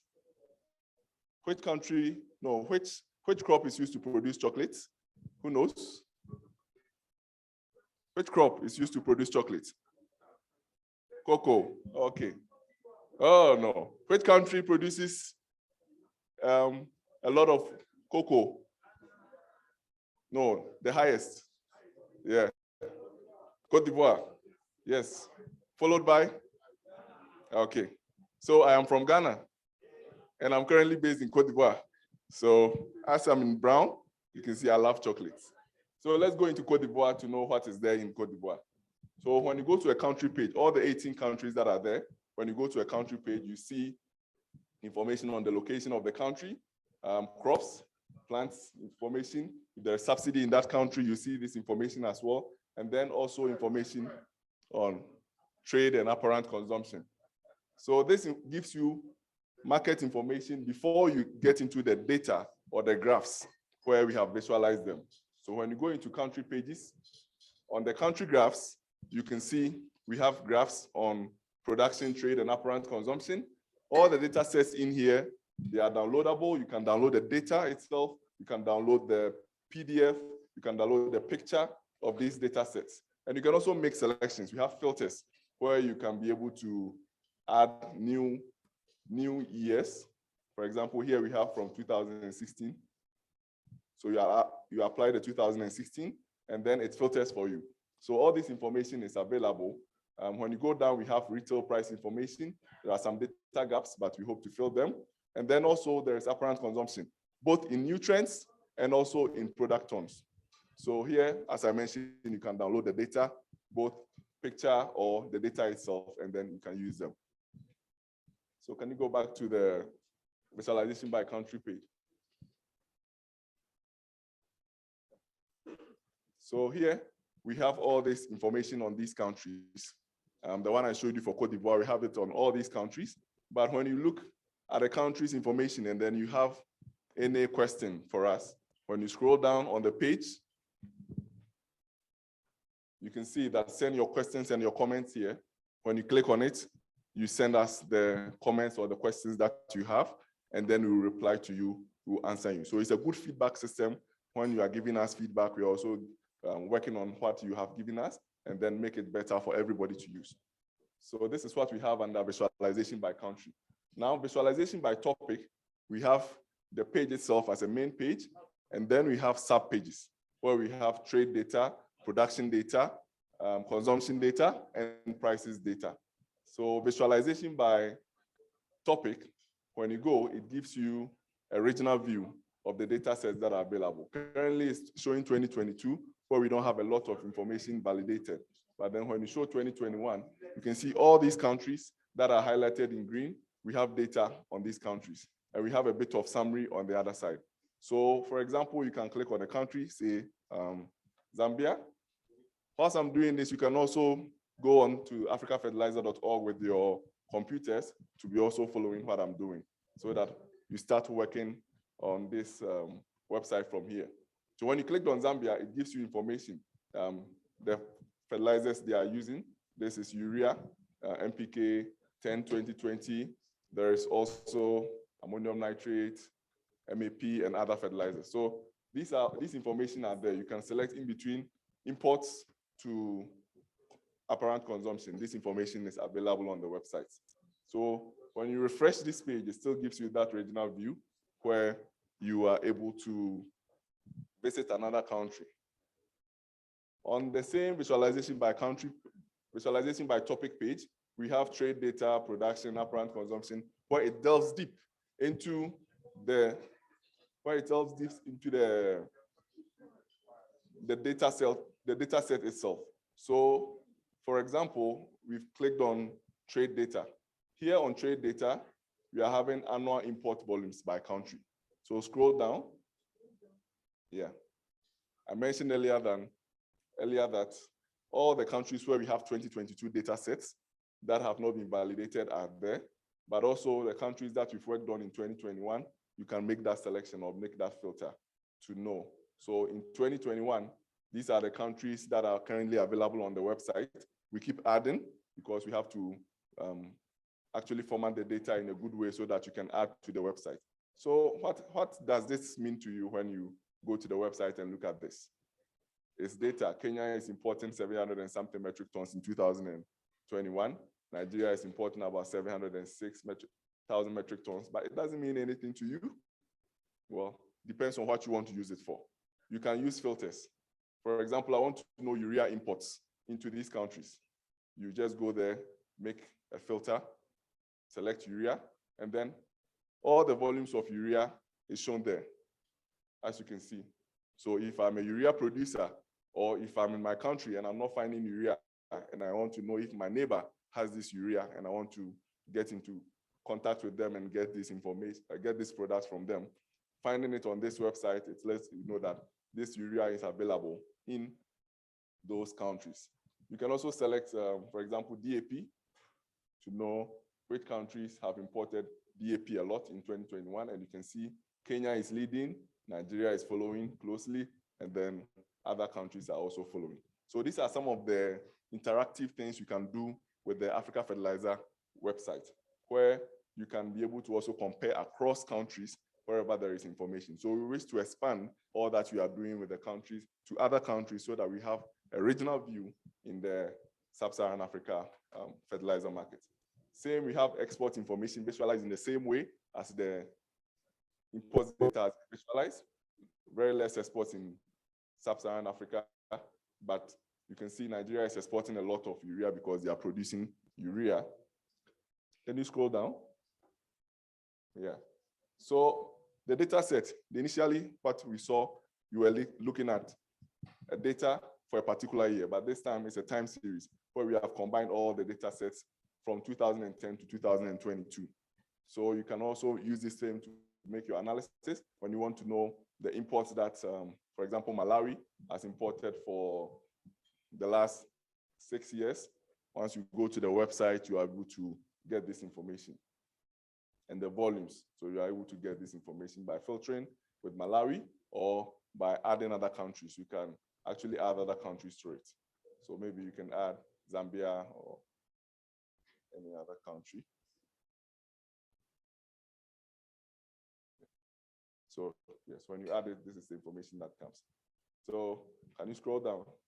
So yeah, same thing is happening also for exports. So we have this import and export data under trade, where you are trading fertilizers. And then on the same graphs, we have them for production as well as consumption. And consumption here is apparent consumption. Yeah, scroll up to the visualization by topic page, yes. So consumption. Yeah. So here, all this information we've been gathering during the workshops that we've been doing. We also upload all this information here. This is 2022, which has not been validated, but from a few countries, but you can select 2021. In the 2021 imports, you saw that Kenya was importing more than, the second importer was Nigeria in the sub-Saharan Africa region. But looking at the apparent consumption, you see that Nigeria's apparent consumption is way higher than Kenya's apparent consumption. What is it telling you? There is something in Nigeria. There's production of urea in Nigeria, which they are using. So they are not importing urea. So when you look at imports of these urea, imports of these products or fertilizers, the production in Nigeria will add up to it to get to the consumption. That is why here you see a lot of consumption, but very little imports from Nigeria. So all these things also help you to be able to analyze information, not only in your country, but also in other countries across the region. So this information is available. Also on prices. People like to know the prices of products because it also affects whatever you are buying. As a rational human being, you need to know the price to be able to take decisions. So prices, we have to also give information on prices to help you with whatever you are doing.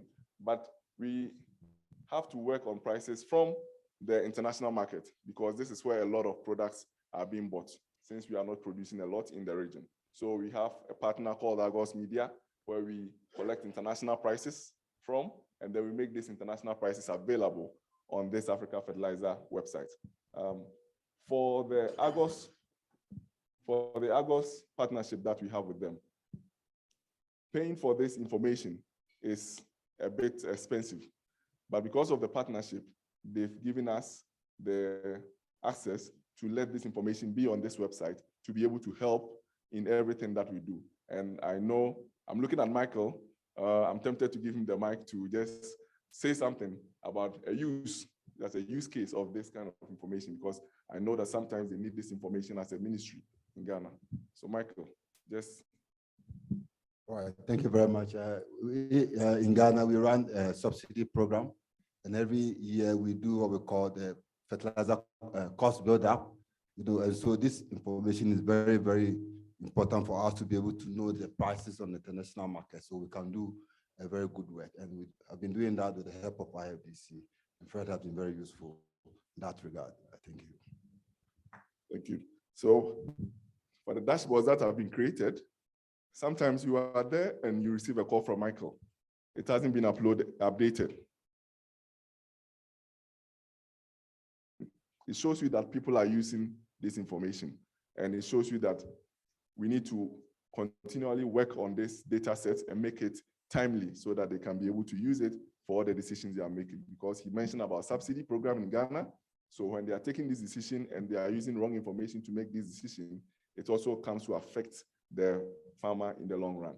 So the international prices are there. We also have international market comments from the same Argos source, where the dealings between the countries and then the international markets are also captured in words, so that you can read if Morocco is trading with Egypt or any other country. You can find all this information available there. And then we also do retail price collection.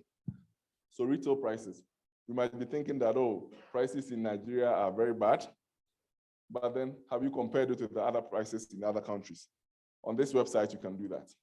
It's very interactive. Here we are comparing urea across the countries where we have information. And then we also want to work on getting more information on these prices so that we can get a comprehensive view of prices. So here we have prilled urea and granular urea being put together for the international price. And then the blue bars represent the country's data, and the green ones represent subsidy. So wherever we have subsidy information, it is also captured. So as you are here, you can also download this information as well. You go to the plant directory. So yeah, I just want you to use the website. I won't go deep into everything. I'm just touching on a bit of it so that you can use the website. You can get in contact with us if any clarification is needed. So this is plant directory. We do have a publication that we publish every year. It's called the Africa Fertilizer Plants Register. And this plant register has mapped fertilizer plants in sub-Saharan Africa with information about the plant, when it was brought up, all those information. If you want to even contact any manager in the plant, you have this information there. But we've seen, especially in Nigeria, that they keep increasing their production capacity. They keep increasing, or they keep investing in production capacities. So with this, we keep updating this website so that the yearly publication will be updated once, but whenever we have new information, we update this website. So for example, here I think it's East Africa, Tanzania. How many blending plants are in Tanzania? Is it closer to Kenya? Can I call the person in Tanzania to blend some products for me and send it to Kenya? All this is available because you can get in contact with the main person there and then talk to the person and start your business dealings. So this is very, very, very informative when you have it there. Can you scroll up? Yeah, it's also in the West Africa region as well. So all where we have plants is also there. Now, we have other pages, like the resources page where we have Fertilizer Watch. We talked about the Fertilizer Watch work being sponsored by the USAID. This is resources where we have all resources under fertilizers or publication under fertilizers under the resources section. Fertilizer used by crop studies and all those things are under the resource section of the website. And this is the Africa Fertilizer Watch, which is tracking the fertilizer situation in the sub-Saharan Africa region. And it is updated monthly, but currently it's October 2022. We'll be updating it very soon. So you can just go there. Everything here is interactive. So just go there, interact with it. If you have an issue, just send us an email. We'll let you know how to resolve it. Then there is also a newsletter called Ferti News. Who receives Ferti News here? I see very few hands. Who receives Ferti News?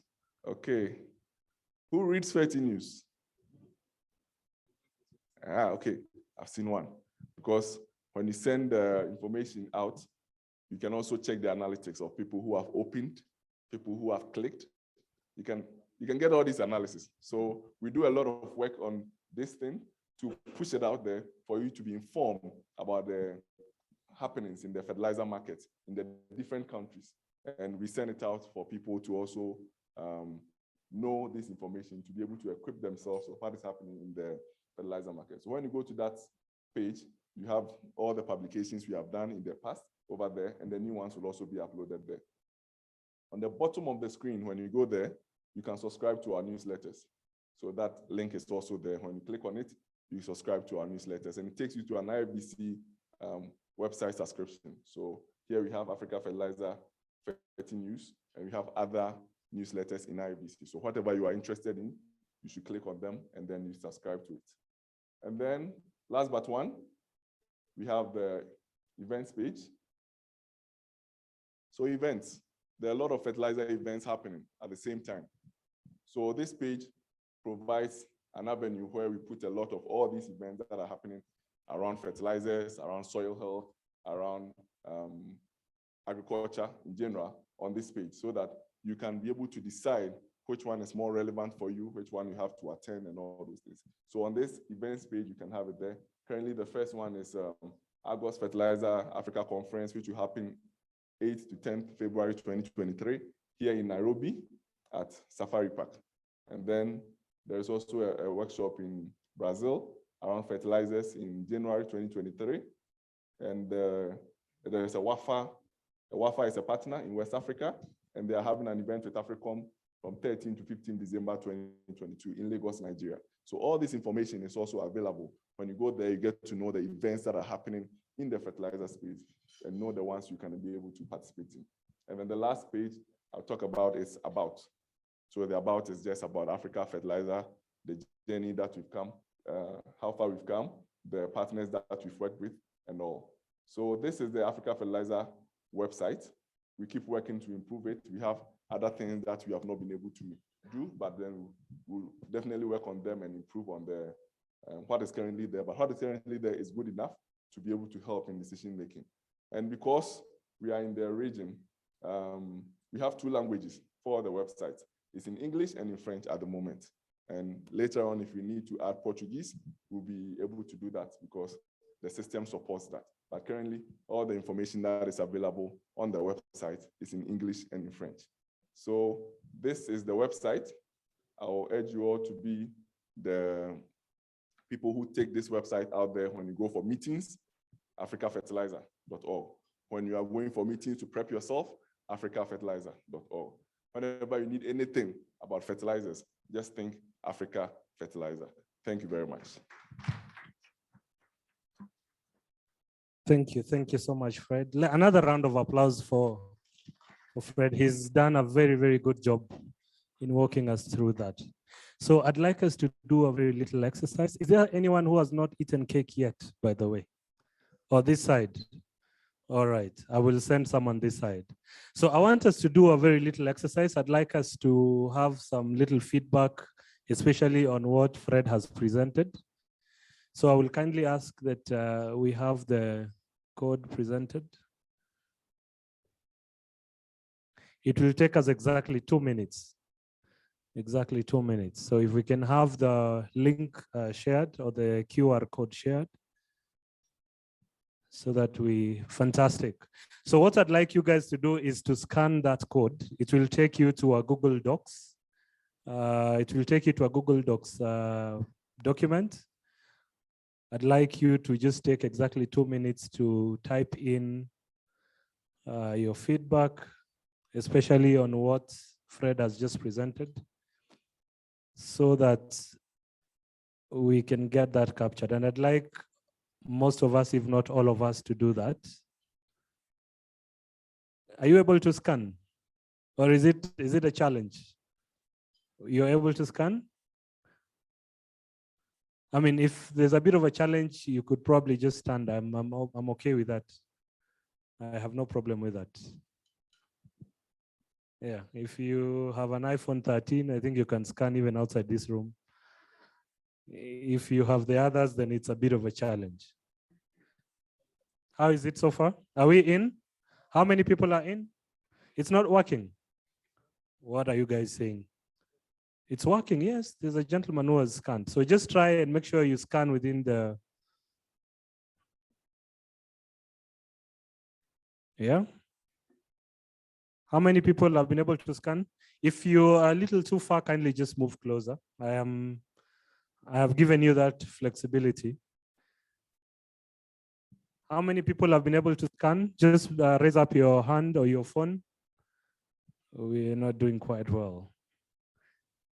I'll probably allow us to stand and go closer to the screens. I think that would make it easier.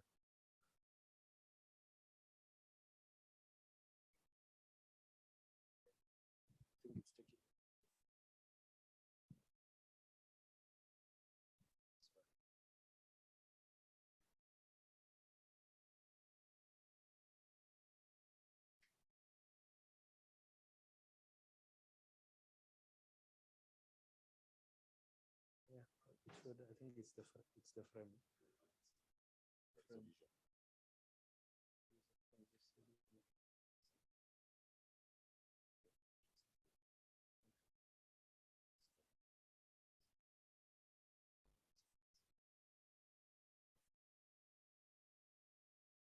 It's not scanning. If you move closer to the screen,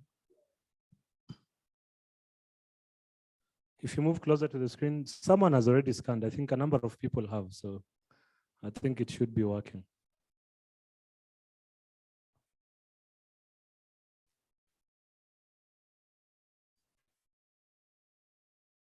Or could we have also the link typed? We just copy and paste.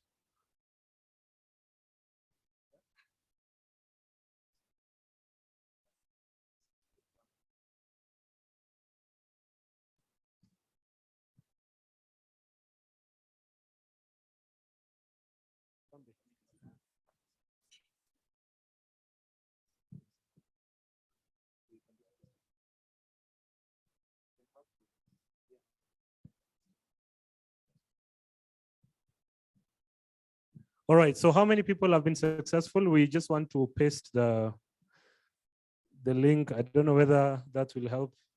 I doubt, but anyway, let's just have it. All right, so how many people have been able to at least give their feedback? No? One person? Two? All right, three? I'd like to have a few more people to give us their feedback.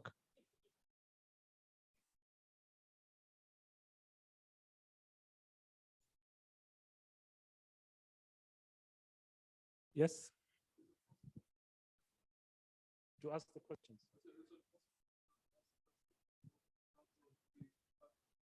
Yeah. Oh, yeah, sure.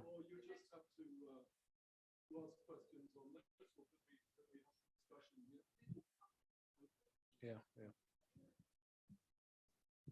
All right, so as we work on that link, what I would kindly probably do is to go into that session. So Fred, probably have your microphone ready because we have a few questions that are coming your way. So I will start with the gentleman here.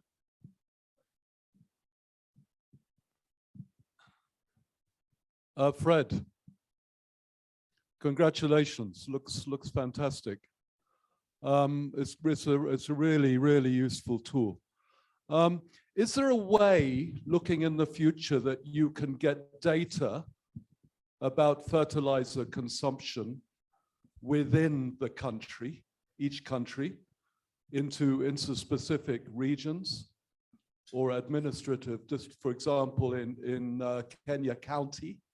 So we can look at regional or regional differences. I think it would be really useful to understand that, but also look at the breakdown of fertilizer use on different crops as well, adding another layer of complexity. So I don't know if you're planning to do that in the future. Thank you. Thank you very much, Paul. So yes, there is a way to do that, and that is doing the fertilizer used by crop studies that we have been doing for some countries. We've done it for Kenya, and this information is available, but we update it every 3 years. And this year we are trying to update this information. It is very detailed, where it captures fertilizer used by the various crops. There are definitely some guesstimates in there and estimates in there, but it breaks down for you to know the crops, the fertilizers they are using, and per the county that you are using in Kenya. In other countries, we have been doing that, but we've not been able to get that granular information as we have in Kenya. I mean, other countries in sub-Saharan Africa and not the world. So there is a fertilizer used by crop studies. This information will be available, or it's available on the resources page. And then also in the Kenyan dashboard, this information is also available. So yes, there is information. And in the future, we hope to be able to work on this fertilizer used by crop, because that is the goal. But because we've not been able to get this information, we are relying on the proxy, which is the apparent consumption, but technologies that are upcoming every day, we know that to get to a time, we'll be able to get this information. Thank you. All right, go ahead. Yes, so at this point, we'd like to get feedback, questions, but also not only focused on the feedback and the questions that to Fred's presentation. You could have questions or feedback about the work that AFO is doing, and other aspects of the day, maybe even from yesterday's conversations that already started. Now would be a good time to hear you out.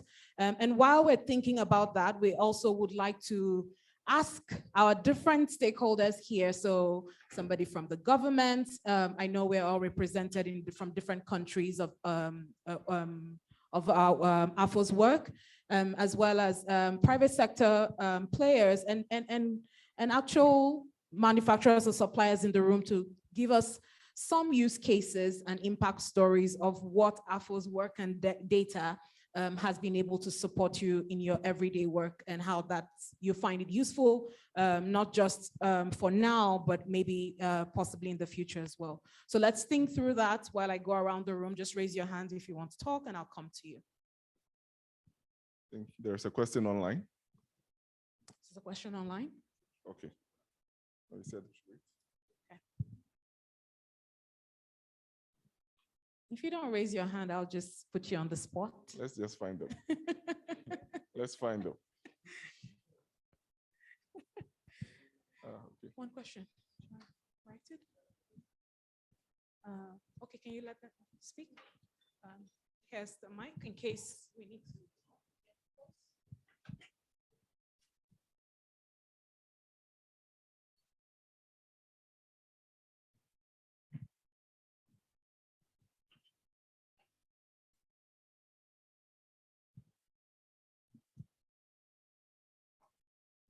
We are waiting to have a question from a participant online.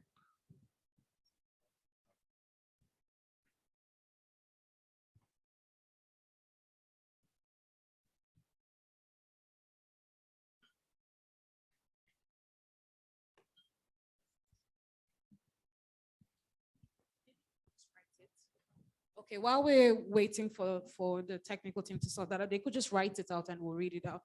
But in the meantime, Mr. Michael Owosu from Ministry of Agric in Ghana has a question and some comments. All right, thank you. It's not a question, just how the website has been very useful to me, in my daily work. I was asked to make a presentation on fertilizers and the fertilizer, financing. And I needed some data to back my presentation up. To be honest, I went to the website and I got a lot of information, very useful information. And then after the presentation, people asked me, where did you get, some of this data, graphs? And then I told them I had them on this AFO website. And so I think it's been very useful to me personally in my work. And I recommend that most of you, who are in the fertilizer space can also go to the website and I'm sure you get very useful information. Thank you very much. Thank you. So just to add up to what Michael said, he talked about the website, which is the dashboard, the VIFA Ghana dashboard that was developed for Ghana. But now in the Africa Fertilizer website, we have merged everything onto that website. So when you go to Africa Fertilizer, you find the data from the dashboards, you find the data from the Africa Fertilizer Watch, and information also from africafertilizer.org on all countries where we have information. Thank you. Yeah.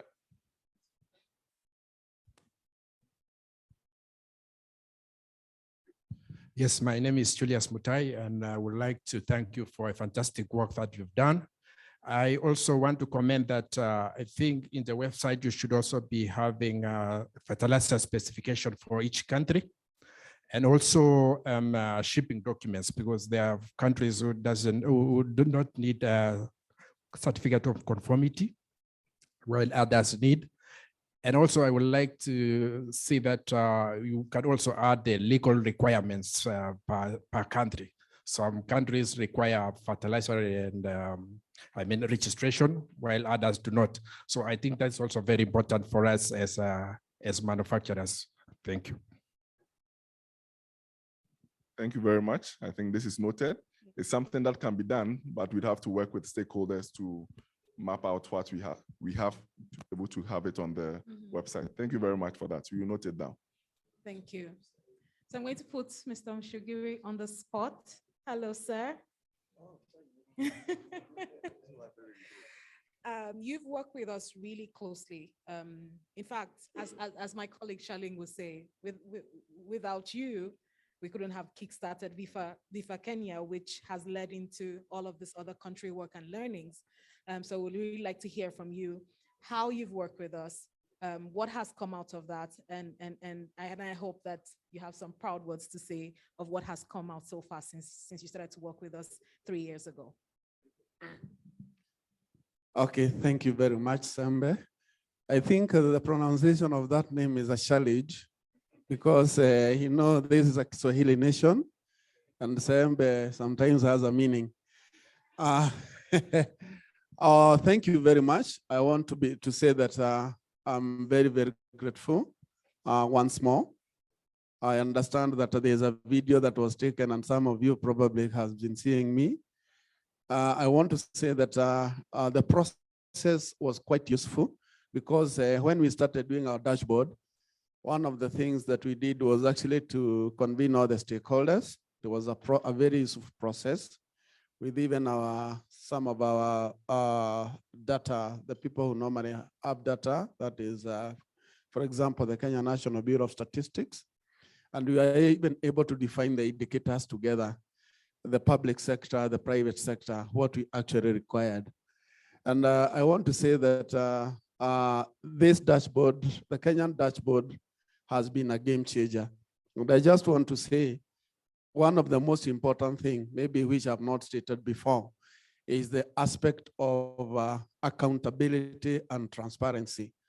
For those of you who have a history of Kenyan subsidy, the one of 2008, it was actually based on the spike in fertilizer prices.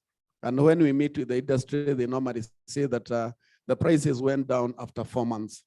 But this time, we have been able to be accountable because when you look at the dashboard, then we are able to give information in terms of the FOB price, the CFR price, all those prices, so that we have been working together with the private sector, and then we are able to explain to anybody or any stakeholder that the price increase is not attributed to our fertilizer dealers.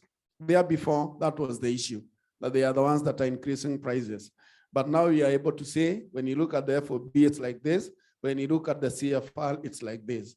So the information has been very, very useful from that perspective. And we want to say that we are very, very grateful because of the way we have been able to work together. Anybody who refers, we normally have calls where people want to get some information, specific data from the academia, and even from some of the development partners. They have been calling.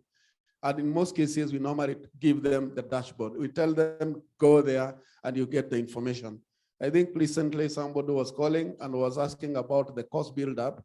And we told them, just get two, in this case, the dashboard. If it is the issues of levies, you can see them there. The information is there. And then you can see how the cost builds up when we talk about internally. So that has been very, very useful. And we are very excited even for this integration that we are witnessing today, so that we can also be able to know what is happening in other countries. Otherwise, thank you very much. We are looking forward to probably more value addition as we interact with it, so that we can be able to inform, because as our PS said, we are seeing now information. For those of us probably who has gone to business school or something like that, we say that information is now the fifth important factor of production, because without it, there's nothing much you can do. So transparent and accountability. And now everybody appreciates. And that is why the subsidy, the emergency subsidy that we are doing right now, it was actually informed by the information that is in the dashboard. And that is why now we were able to design it in a different way from the way we had done it before, so that the private sector still takes control of, in this case, the business. And for us now, we define the policies and regulations. Thank you very much. Thank you, sir. Thank you so much. We have a question online.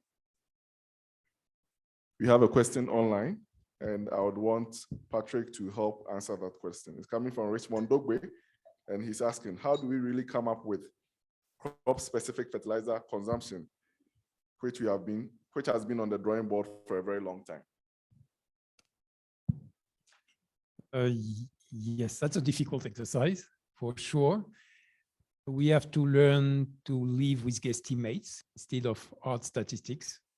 There are very, very few countries globally where there are hard statistics on fertilizer used by crop. So it means that it's a mix of information collected through surveys and expert knowledge to validate these. And as far as IFA is concerned, the way we do it, we collect mostly three parameters. The first one is a planted area. The second one is a percentage of that area that is fertilized. And the third one is the average application rate on the fertilized area. And these three parameters are pretty challenging. Even the planted area, we could use FAO statistics or national statistics, but in general, that's about the harvested area. The planted area makes more sense. So that's already this one. And sometimes between statistics, take China. Between the national statistics and the FAO statistics, there is a huge gap, I can tell you. So we need to look at it with a critical expertise. And then there are some crops that are much more difficult than others. Let's say maize, rice, wheat. That's relatively easy to assess. But once it comes to fruit and vegetables, to pastures, and even in some countries, there are large amounts applied to turf, to ornamentals, then that's really where it becomes very challenging. So, but in most African countries, that's largely that's staple crops and plus, let's say, a few cash crops. So in general, what we're trying to do is to identify what are the 5 crops, sometimes a bit more, that account at least for 70% of total consumption. And if we are doing that already, that's already a good starting point. And we try to improve it over time. Thank you very much, Patrick. And thank you also, Richmond, for asking that question online. Sibyl. Thank you. Do we have any other reactions, questions, feedback in the room? Sir, and Mr. Henry Ogola, good afternoon, sir. Good afternoon. Good afternoon to you. I would like to hear your thoughts. Have you interacted with africafertilizer.org as an organization, an IFDC, and also with the platform? What are your thoughts? I just want to say that this is a good initiative, excellent initiative, because there's dearth of information and data on fertilizers. And I think this initiative is trying to cure that problem. I just want to ask one question. We are gathered here in the name of the farmer. Is there a farmer in this audience or a representative of the farmer? That is my question. If you are there, stand up and be counted.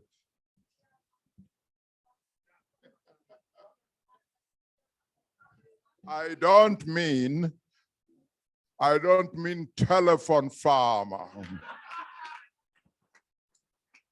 No, I we mean, just I cleaned up today. A farmer on the ground. We just cleaned Not up a today. telephone farmer. In suits and ties and beautiful dresses.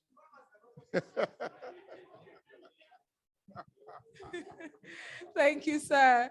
There's lots of farmers in the room, and farmers can be in suits too, sir. Thank you. Oh, yes. I think, oh, okay. Oh, someone's here, sir, Fred? Okay, let's take that first and then we'll come to you, sir. Yeah, there's a question online, and I think it's for all of us here, so I'll throw it out. Who can answer should help us answer. The question is from Muhammad Abu, and he's saying, with reference to the statement that it's not just about fertilizer, but soil health, and everything in the soil health is value chain. I heard there is fertilizer used by crop studies being done. To this end, do we have soil suitability tests being done in countries? That is the question. Is there soil suitability tests being done in the various countries in sub-Saharan Africa? Anyone to help answer this?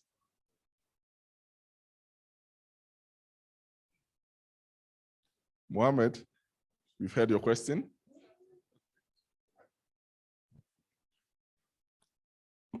Yeah, let me start by saying that I don't know whether we have been able to, maybe you can interact with a strategy, because in the ministry we have a strategy called the Agriculture Sector Transformation and Growth Strategy. And it has 3 anchors. We have anchor number 1, and anchor number 1, we have a flagship number 2, and we are talking about 100% soil testing. So there's a lot of work that is going on, and we appreciate that it is not only in the public sector, even the private sector, they are doing it. And I want to say, like the fertilizer blending that is happening in the country, the blending is actually being informed by the soil status.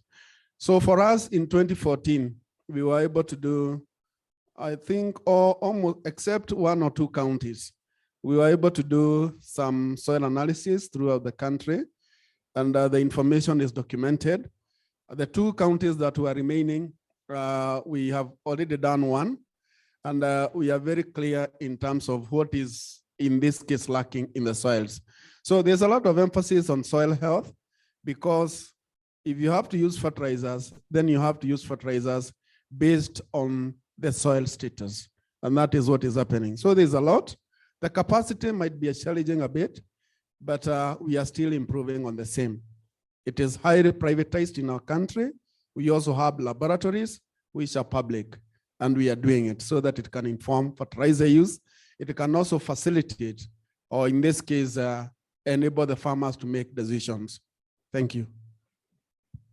And I think, within the region, it's also happening. I'm aware about that.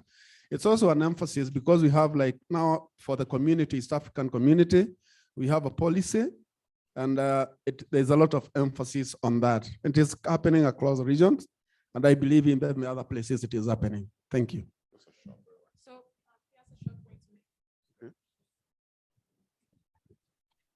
Ladies and gentlemen, the question that I ask with a bit of jest and in a light touch, I think I owe you an explanation as to why I was asking whether there's any farmer here. The reason is, do we really know what challenges that small farmer, especially the small farmer, is facing? Do we, with all this beautiful data and so on, have we taken the farmer's view? Has he told us, this is what is my problem, the farmer?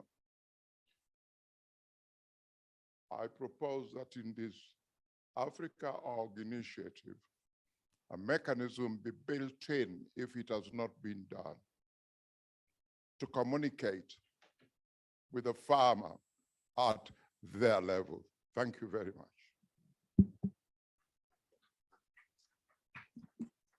Thank you very much.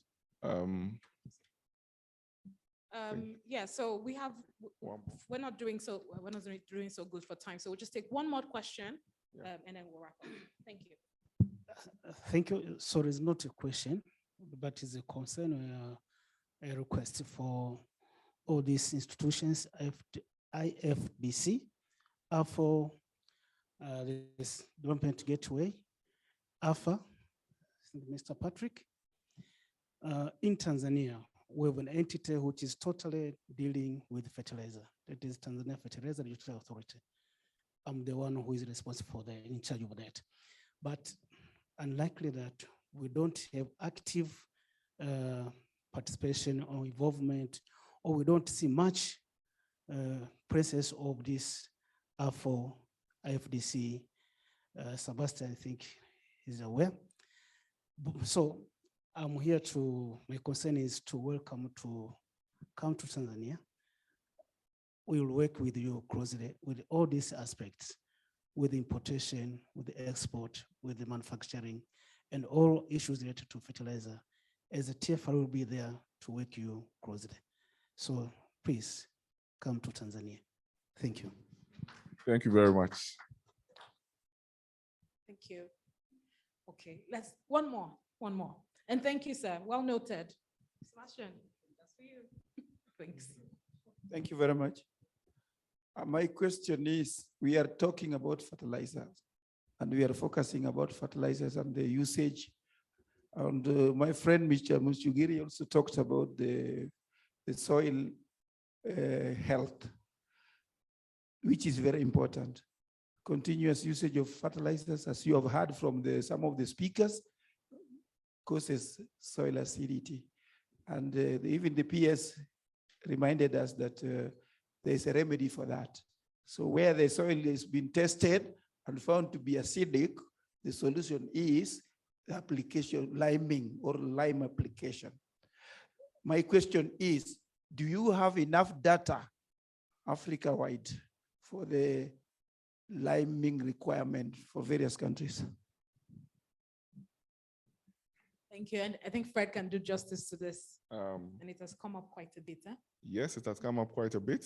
I think the question goes to everybody here in the room, but with the data sets that we have on our website, we have liming production plants that are available on the website, where you can go to know which company is producing lime in the various African countries. That information is available. But the liming requirements that agronomy, that scientific testing, is not something that we currently have on the website. But if this information is available and we need to have it on the website, it is something that we can build it into the website. Thank you. All right. Thank you. I think at this point, Fred and I would stop talking and hand the mic back to the MC. Thank you so much. Thank you, everybody. All right, let's celebrate them one more time. Come on, guys. Let's give them a better round of applause. Yeah, you guys have moderated that session very well. So we want to come to the tail end of our event today. And I believe these conversations can keep on going and going and going. So that's the advantage of networking. So after this, we'll proceed for lunch.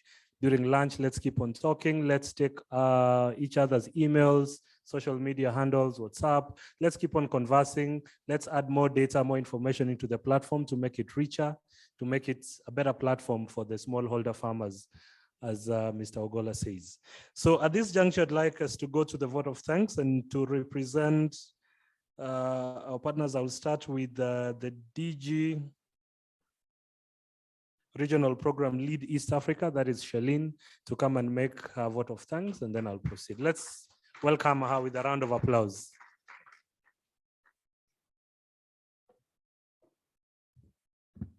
All protocols observed. Good afternoon. I shall keep it very short because we've had a lot of festivities. And I'll just say it's a pleasure to be here with you all and to come to the end of our event hosted by our partners IFDC and africafertilizer.org. AFO, I mean Africa Fertilizer. Today's event reminds us of data's vital role in improving Africa's food systems, particularly at a time when it's more crucial than ever for governments, private sector, all of us in the room to really make informed decisions. This closely aligns to the organization that I work for, Development Gateway, an IREX venture, where we create tools and design processes that help collect, visualize, and use data for a more equitable world. We've done this in a number of sectors such as health, open governance, and agriculture. We also do this by bridging the gaps in data use and availability to support stronger decision-making. Our partnership with AFO, which Sembe and Fred really articulated really well, thank you guys, started over 5 years ago. I say 5 and it's quite shocking, Fred and Sebastian, it's quite shocking, it's been 5 years. Working with stakeholders, many of you in the room. I think Mr. Mushigiri, remember we started off not understanding what dashboards are and starting with defining what dashboards are with all participants. And to think about how to bring siloed data that would be used by decision makers. And to think now we have a new AFO site where you could do cross comparison of data across the continent. And I think a number of times today, we've had regional cooperation and collaboration. So a hearty congratulations to you all who have supported the team on this monumental achievement. I think we deserve a clap. I have to mention the team behind AFO that works tirelessly every day to collect this data. And I'll start with Fred Gassi from CIV, originally from Ghana. Let's give him a clap. Clement Boateng, I hope I got it right, from Ghana. Samuel Ali from Nigeria. Dixon Oweno from Nigeria. Samuel Gulivas from CIV. Cote d'Ivoire, I'm sorry, to the French speakers. Viola, Doris, because of time, you'll allow me to say by country. Yeah? Viola Kandiwe and Doris Jepkorir from Kenya. Sugar Kabalika from Zambia. Mbawaka Firi from Malawi and Alcides Lampiao from Mozambique. So that's a team that tirelessly works every day to collect data that you've seen today, and they'll continue to be innovative. For my DGs, Development Gateway, I want to say a big thank you. I'll lump you all. Usman, Sembe, Nora, Sharon, and Victoria, big clap for the team. For the support you've given the development of the dashboard. Over the past few days, we have had insightful discussions on key areas of regional collaboration, ensuring strategic fertilizer production, regional policies, and implementation of these policies in the REC. So that was discussed yesterday and today. We also saw a lot coming out around private sector. We also looked at opportunities to make informed decision on availability of fertilizers, be it subsidies, be it value chain, financing, and just making a conducive environment for private sector. So we all agree that data is a key compass on what decisions to make and how to implement. So what next? We will continue as partners, AFO and DG, to improve data collection processes and validation. I've had FUBC come up a number of times. I've had retail come up a number of times. Today with His Excellency, they mentioned integrating the dashboard with the ministry website. So a lot of feedback is coming up. That's been taken into consideration. But more importantly, timely and consistent data collection, we know requires innovation, and we continue to look for innovative ways to ensure the availability of data, such as using technology such as artificial intelligence and GIS for improved FUBC and retail work. But finally, we have seen really great examples from Simon Mushigiri today about how apparent consumption can inform government priorities. In Nigeria, we saw Professor Victor Ochude mention how the National Nigeria Institute of Soil Sciences uses a dashboard to enhance their work on soil scientists and extension agents in making recommendations. With these examples at the country level, and now that we have a regional comparison, I'm very confident all stakeholders in this room will find the data showcased today very impactful to your work. I will end with a reminder that we, as your partners, Development Gateway and AFO, will continue to work with you to ensure all relevant data is accessible to you. And the dashboard, as a reminder, belongs to all of us. It's not a closed up dashboard that AFO just adds data, it's for all of you. So own it, and please reach out to us if you have any feedback. Thank you. Thank you, Charlene. To represent, we have partner governments who, all right, so we have partner governments who are also here, and to represent the Southern Africa region, I'll invite Dr. Chisanga Kafula from Ministry of Agriculture, Zambia. Karibu sana. Let's give him a round of applause. Thank you very much. Good afternoon, ladies and gentlemen. All protocols observed. I'll write on the protocols as said by my sister there. I'm greatly honored to actually give this vote of thanks on behalf of the Permanent Secretary from the Ministry of Agriculture, Zambia. So ladies and gentlemen, I'm honored today to be able to present to you all the vote of thanks for the important meeting on fertilizer issues in Africa. This meeting was of course convened and was aimed at promoting the collaborative use of AFO's data to make informed decisions that address and respond to key issues of availability, policy, price, and use in the fertilizer sector in Africa. We believe this meeting has highlighted these issues, and most importantly, during the side events and the panel discussions which we had yesterday, fertilizer, as we may know, is the main ingredient in crop production, especially in Africa, where our soils have inadequate nutrition. So we also need to make the point that the usage of fertilizers is enhanced in our continent from the 8 kg we have been talking about to 50 kg per hectare, as per the Abuja Declaration. So the launch of the AFO website is indeed going to play a major role in this aspect. Zambia, therefore, is looking forward to participating in the Africa Fertilizer and Soil Health Summit, which is scheduled for June 2023, and stands ready to offer support towards preparations of holding of the event. Zambia will also continue to collaborate and offer support in all aspects with regard to activities of AFO and IFDC in the country and Africa as a whole. With these few remarks, we would like to thank you all for coming to this important meeting and charting the way forward to enhance food security through ensuring constant availability and accessibility of fertilizer on the continent.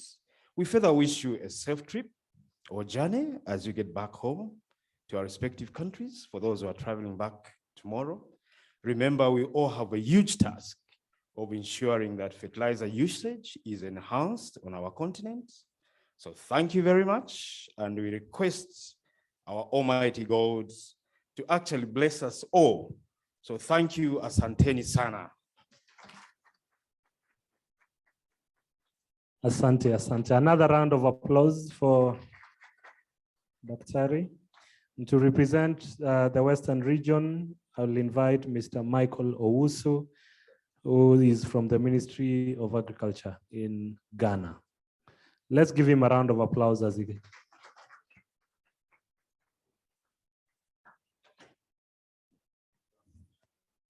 Thank you and good afternoon, everybody. So on behalf of the Ghana team, I want to thank IFDC so much for inviting us to be part of this workshop. We have learned a lot. We in Ghana, we run a subsidy program, and getting relevant data to be able to take good decisions is something that is very important to us. And so if we attend such workshop, we get very good information, and this one has not been an exception. We've gotten a very, very relevant information. If I go back to the office, I'm going to sit down with my boss, discuss some of this information that we have received here, which will help us take good decisions as far as our subsidy program is concerned. My work at the ministry, I am on the fertilizer desk. And so I also interface with stakeholders. They come to me regularly for information on fertilizers. And so I have been able to get a lot, from this workshop, especially with the launch of this. It's going to make my work very easy. So if you come, I just tell you, just write the website address for you, that go. You get all the information that you need on this workshop. So I think on this website. And so I think on behalf of the Ghana team, and I want to thank IFDC so much once again for our participation. Getting information on Ghana for this dashboard and the website, I was part of it. I've been providing very good data, from Ghana for the AFO team. And I can assure them that we should continue to work together. I'll avail my doors, continue to give them information so they will be able to update, information from Ghana on their website. So once again, thank you very much. Thank you, Mr. Michael. I think the AFO team, if you're looking for a brand ambassador for AFO, this is the man. This guy has been singing about you guys. You guys changed his life. All right, so to represent the East African region, I will invite Mr. Simon Mushigiri, who will give his vote of thanks. Let's celebrate him one more time.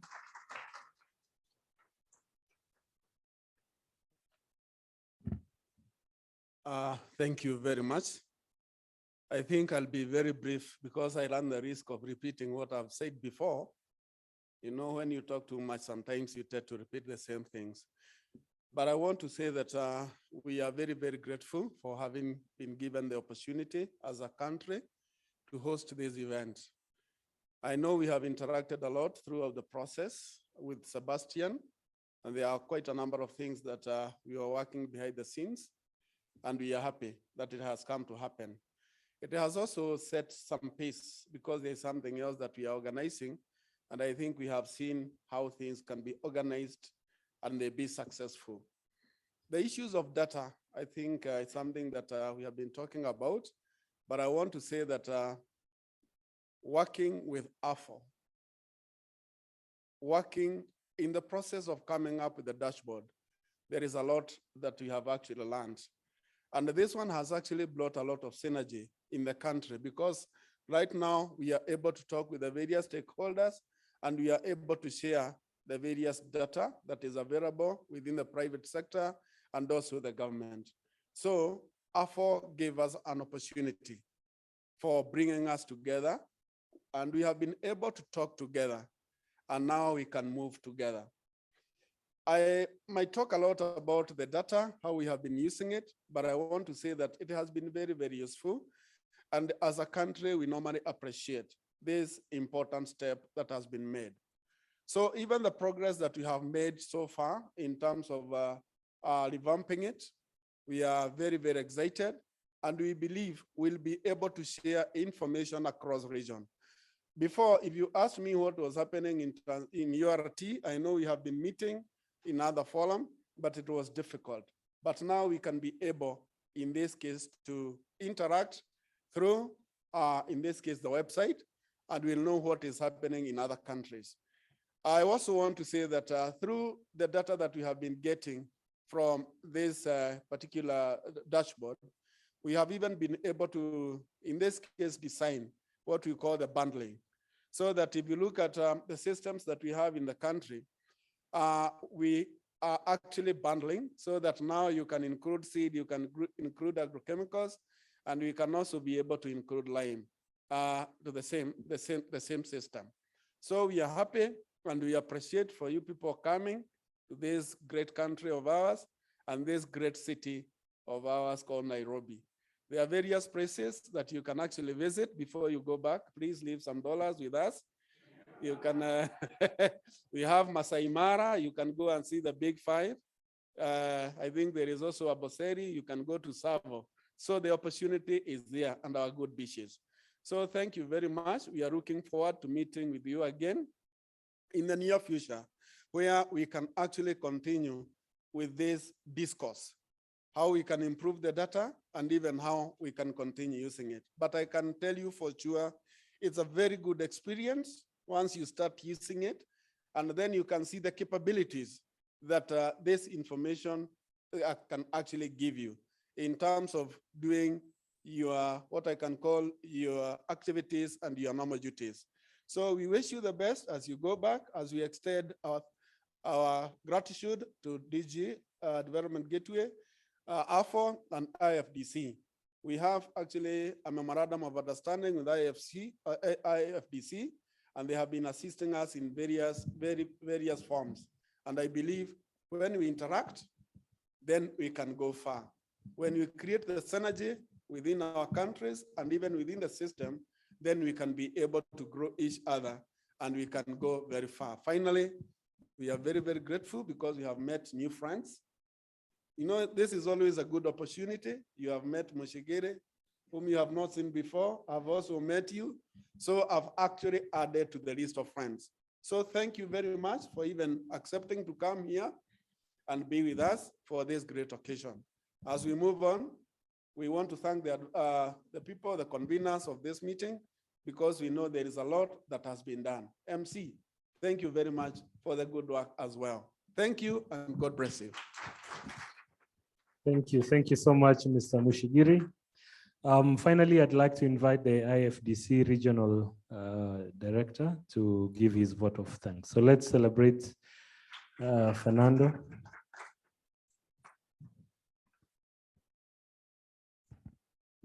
We've had an absolutely fantastic journey so far. It started yesterday with some really technical discussions on Abuja, on the crisis, and we heard directly from several of the countries participating, and also some really excellent initiatives to address the crisis. A lot of this discussion, of course, was really all around data. And of course, today was an absolutely amazing launch of the new rebranded Africa Fertilizer. And I'm really hoping that as we leave the forum, all the things that we've discussed and debated will be continued to be worked on, implemented in your countries.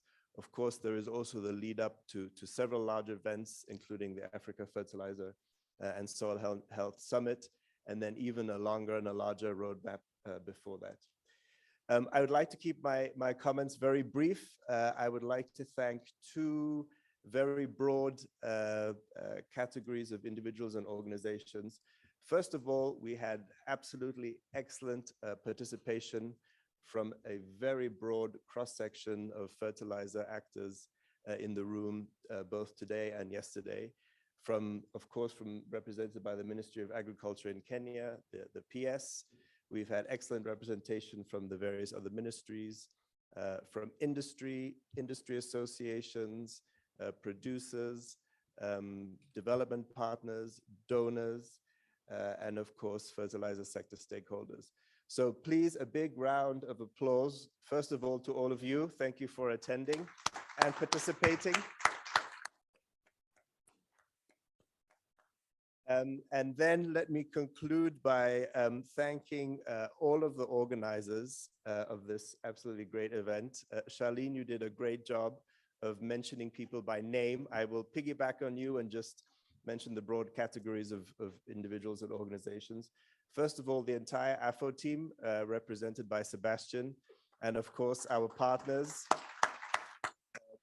Development Gateway and Wallace and Associates. Then I would also really like to thank the strong support of the IFDC regional office. There was a very large contingent of all of you working behind the scenes, from administration to procurement, communications, knowledge management, and of course, IT. Another big round of applause. Thanks also to all of the AFO partners over the years, certainly the Engrais program, also AFAP, IFPRI, FAO, and the other sponsors and donors that we've had. And of course, also our donors, IFA, USAID, and of course, the Bill and Melinda Gates Foundation. A big round of applause. And then last but not least, it's been said before, Mr. MC, you did a really great job. Please come up here. Let me extend a vote of thanks. And also to our excellent dancing team and of course the hotel. So really a big round of applause to everyone. Thanks very much. Hand back to you. Thank you. All right, a round of applause for our regional director. I was just hoping he would leave some dollars here, but that's all right. All right, so we have come to the end of our celebration today. Have you guys had fun? Come on, have you guys had fun? Have you guys enjoyed? All right, so I'm very grateful. So thank you so much for being a fantastic audience. Why don't you appreciate yourself with a round of applause? You guys have been amazing, amazing. I also want to thank those people joining us virtually. I think they've been consistently watching and following, including participating by asking questions. So I'm very excited about that. So let's celebrate those who joined us virtually. And finally, and most importantly, I also want to celebrate the organizers. I think if there are people who have been on top of things since they got in touch with me, it is this particular team, and I'm very excited. We've kept time. Everything is pretty much in order. I should call you for my next event. So let's give a round of applause to the support team. All right, so we have come to the end. We will proceed to lunch, but as you make your way to the lunch, I'd like you to pass by the sketching area where Harrison has been doing some fantastic job. Please walk through, read through what he has written. I'm so sure he has captured pretty much what was happening today.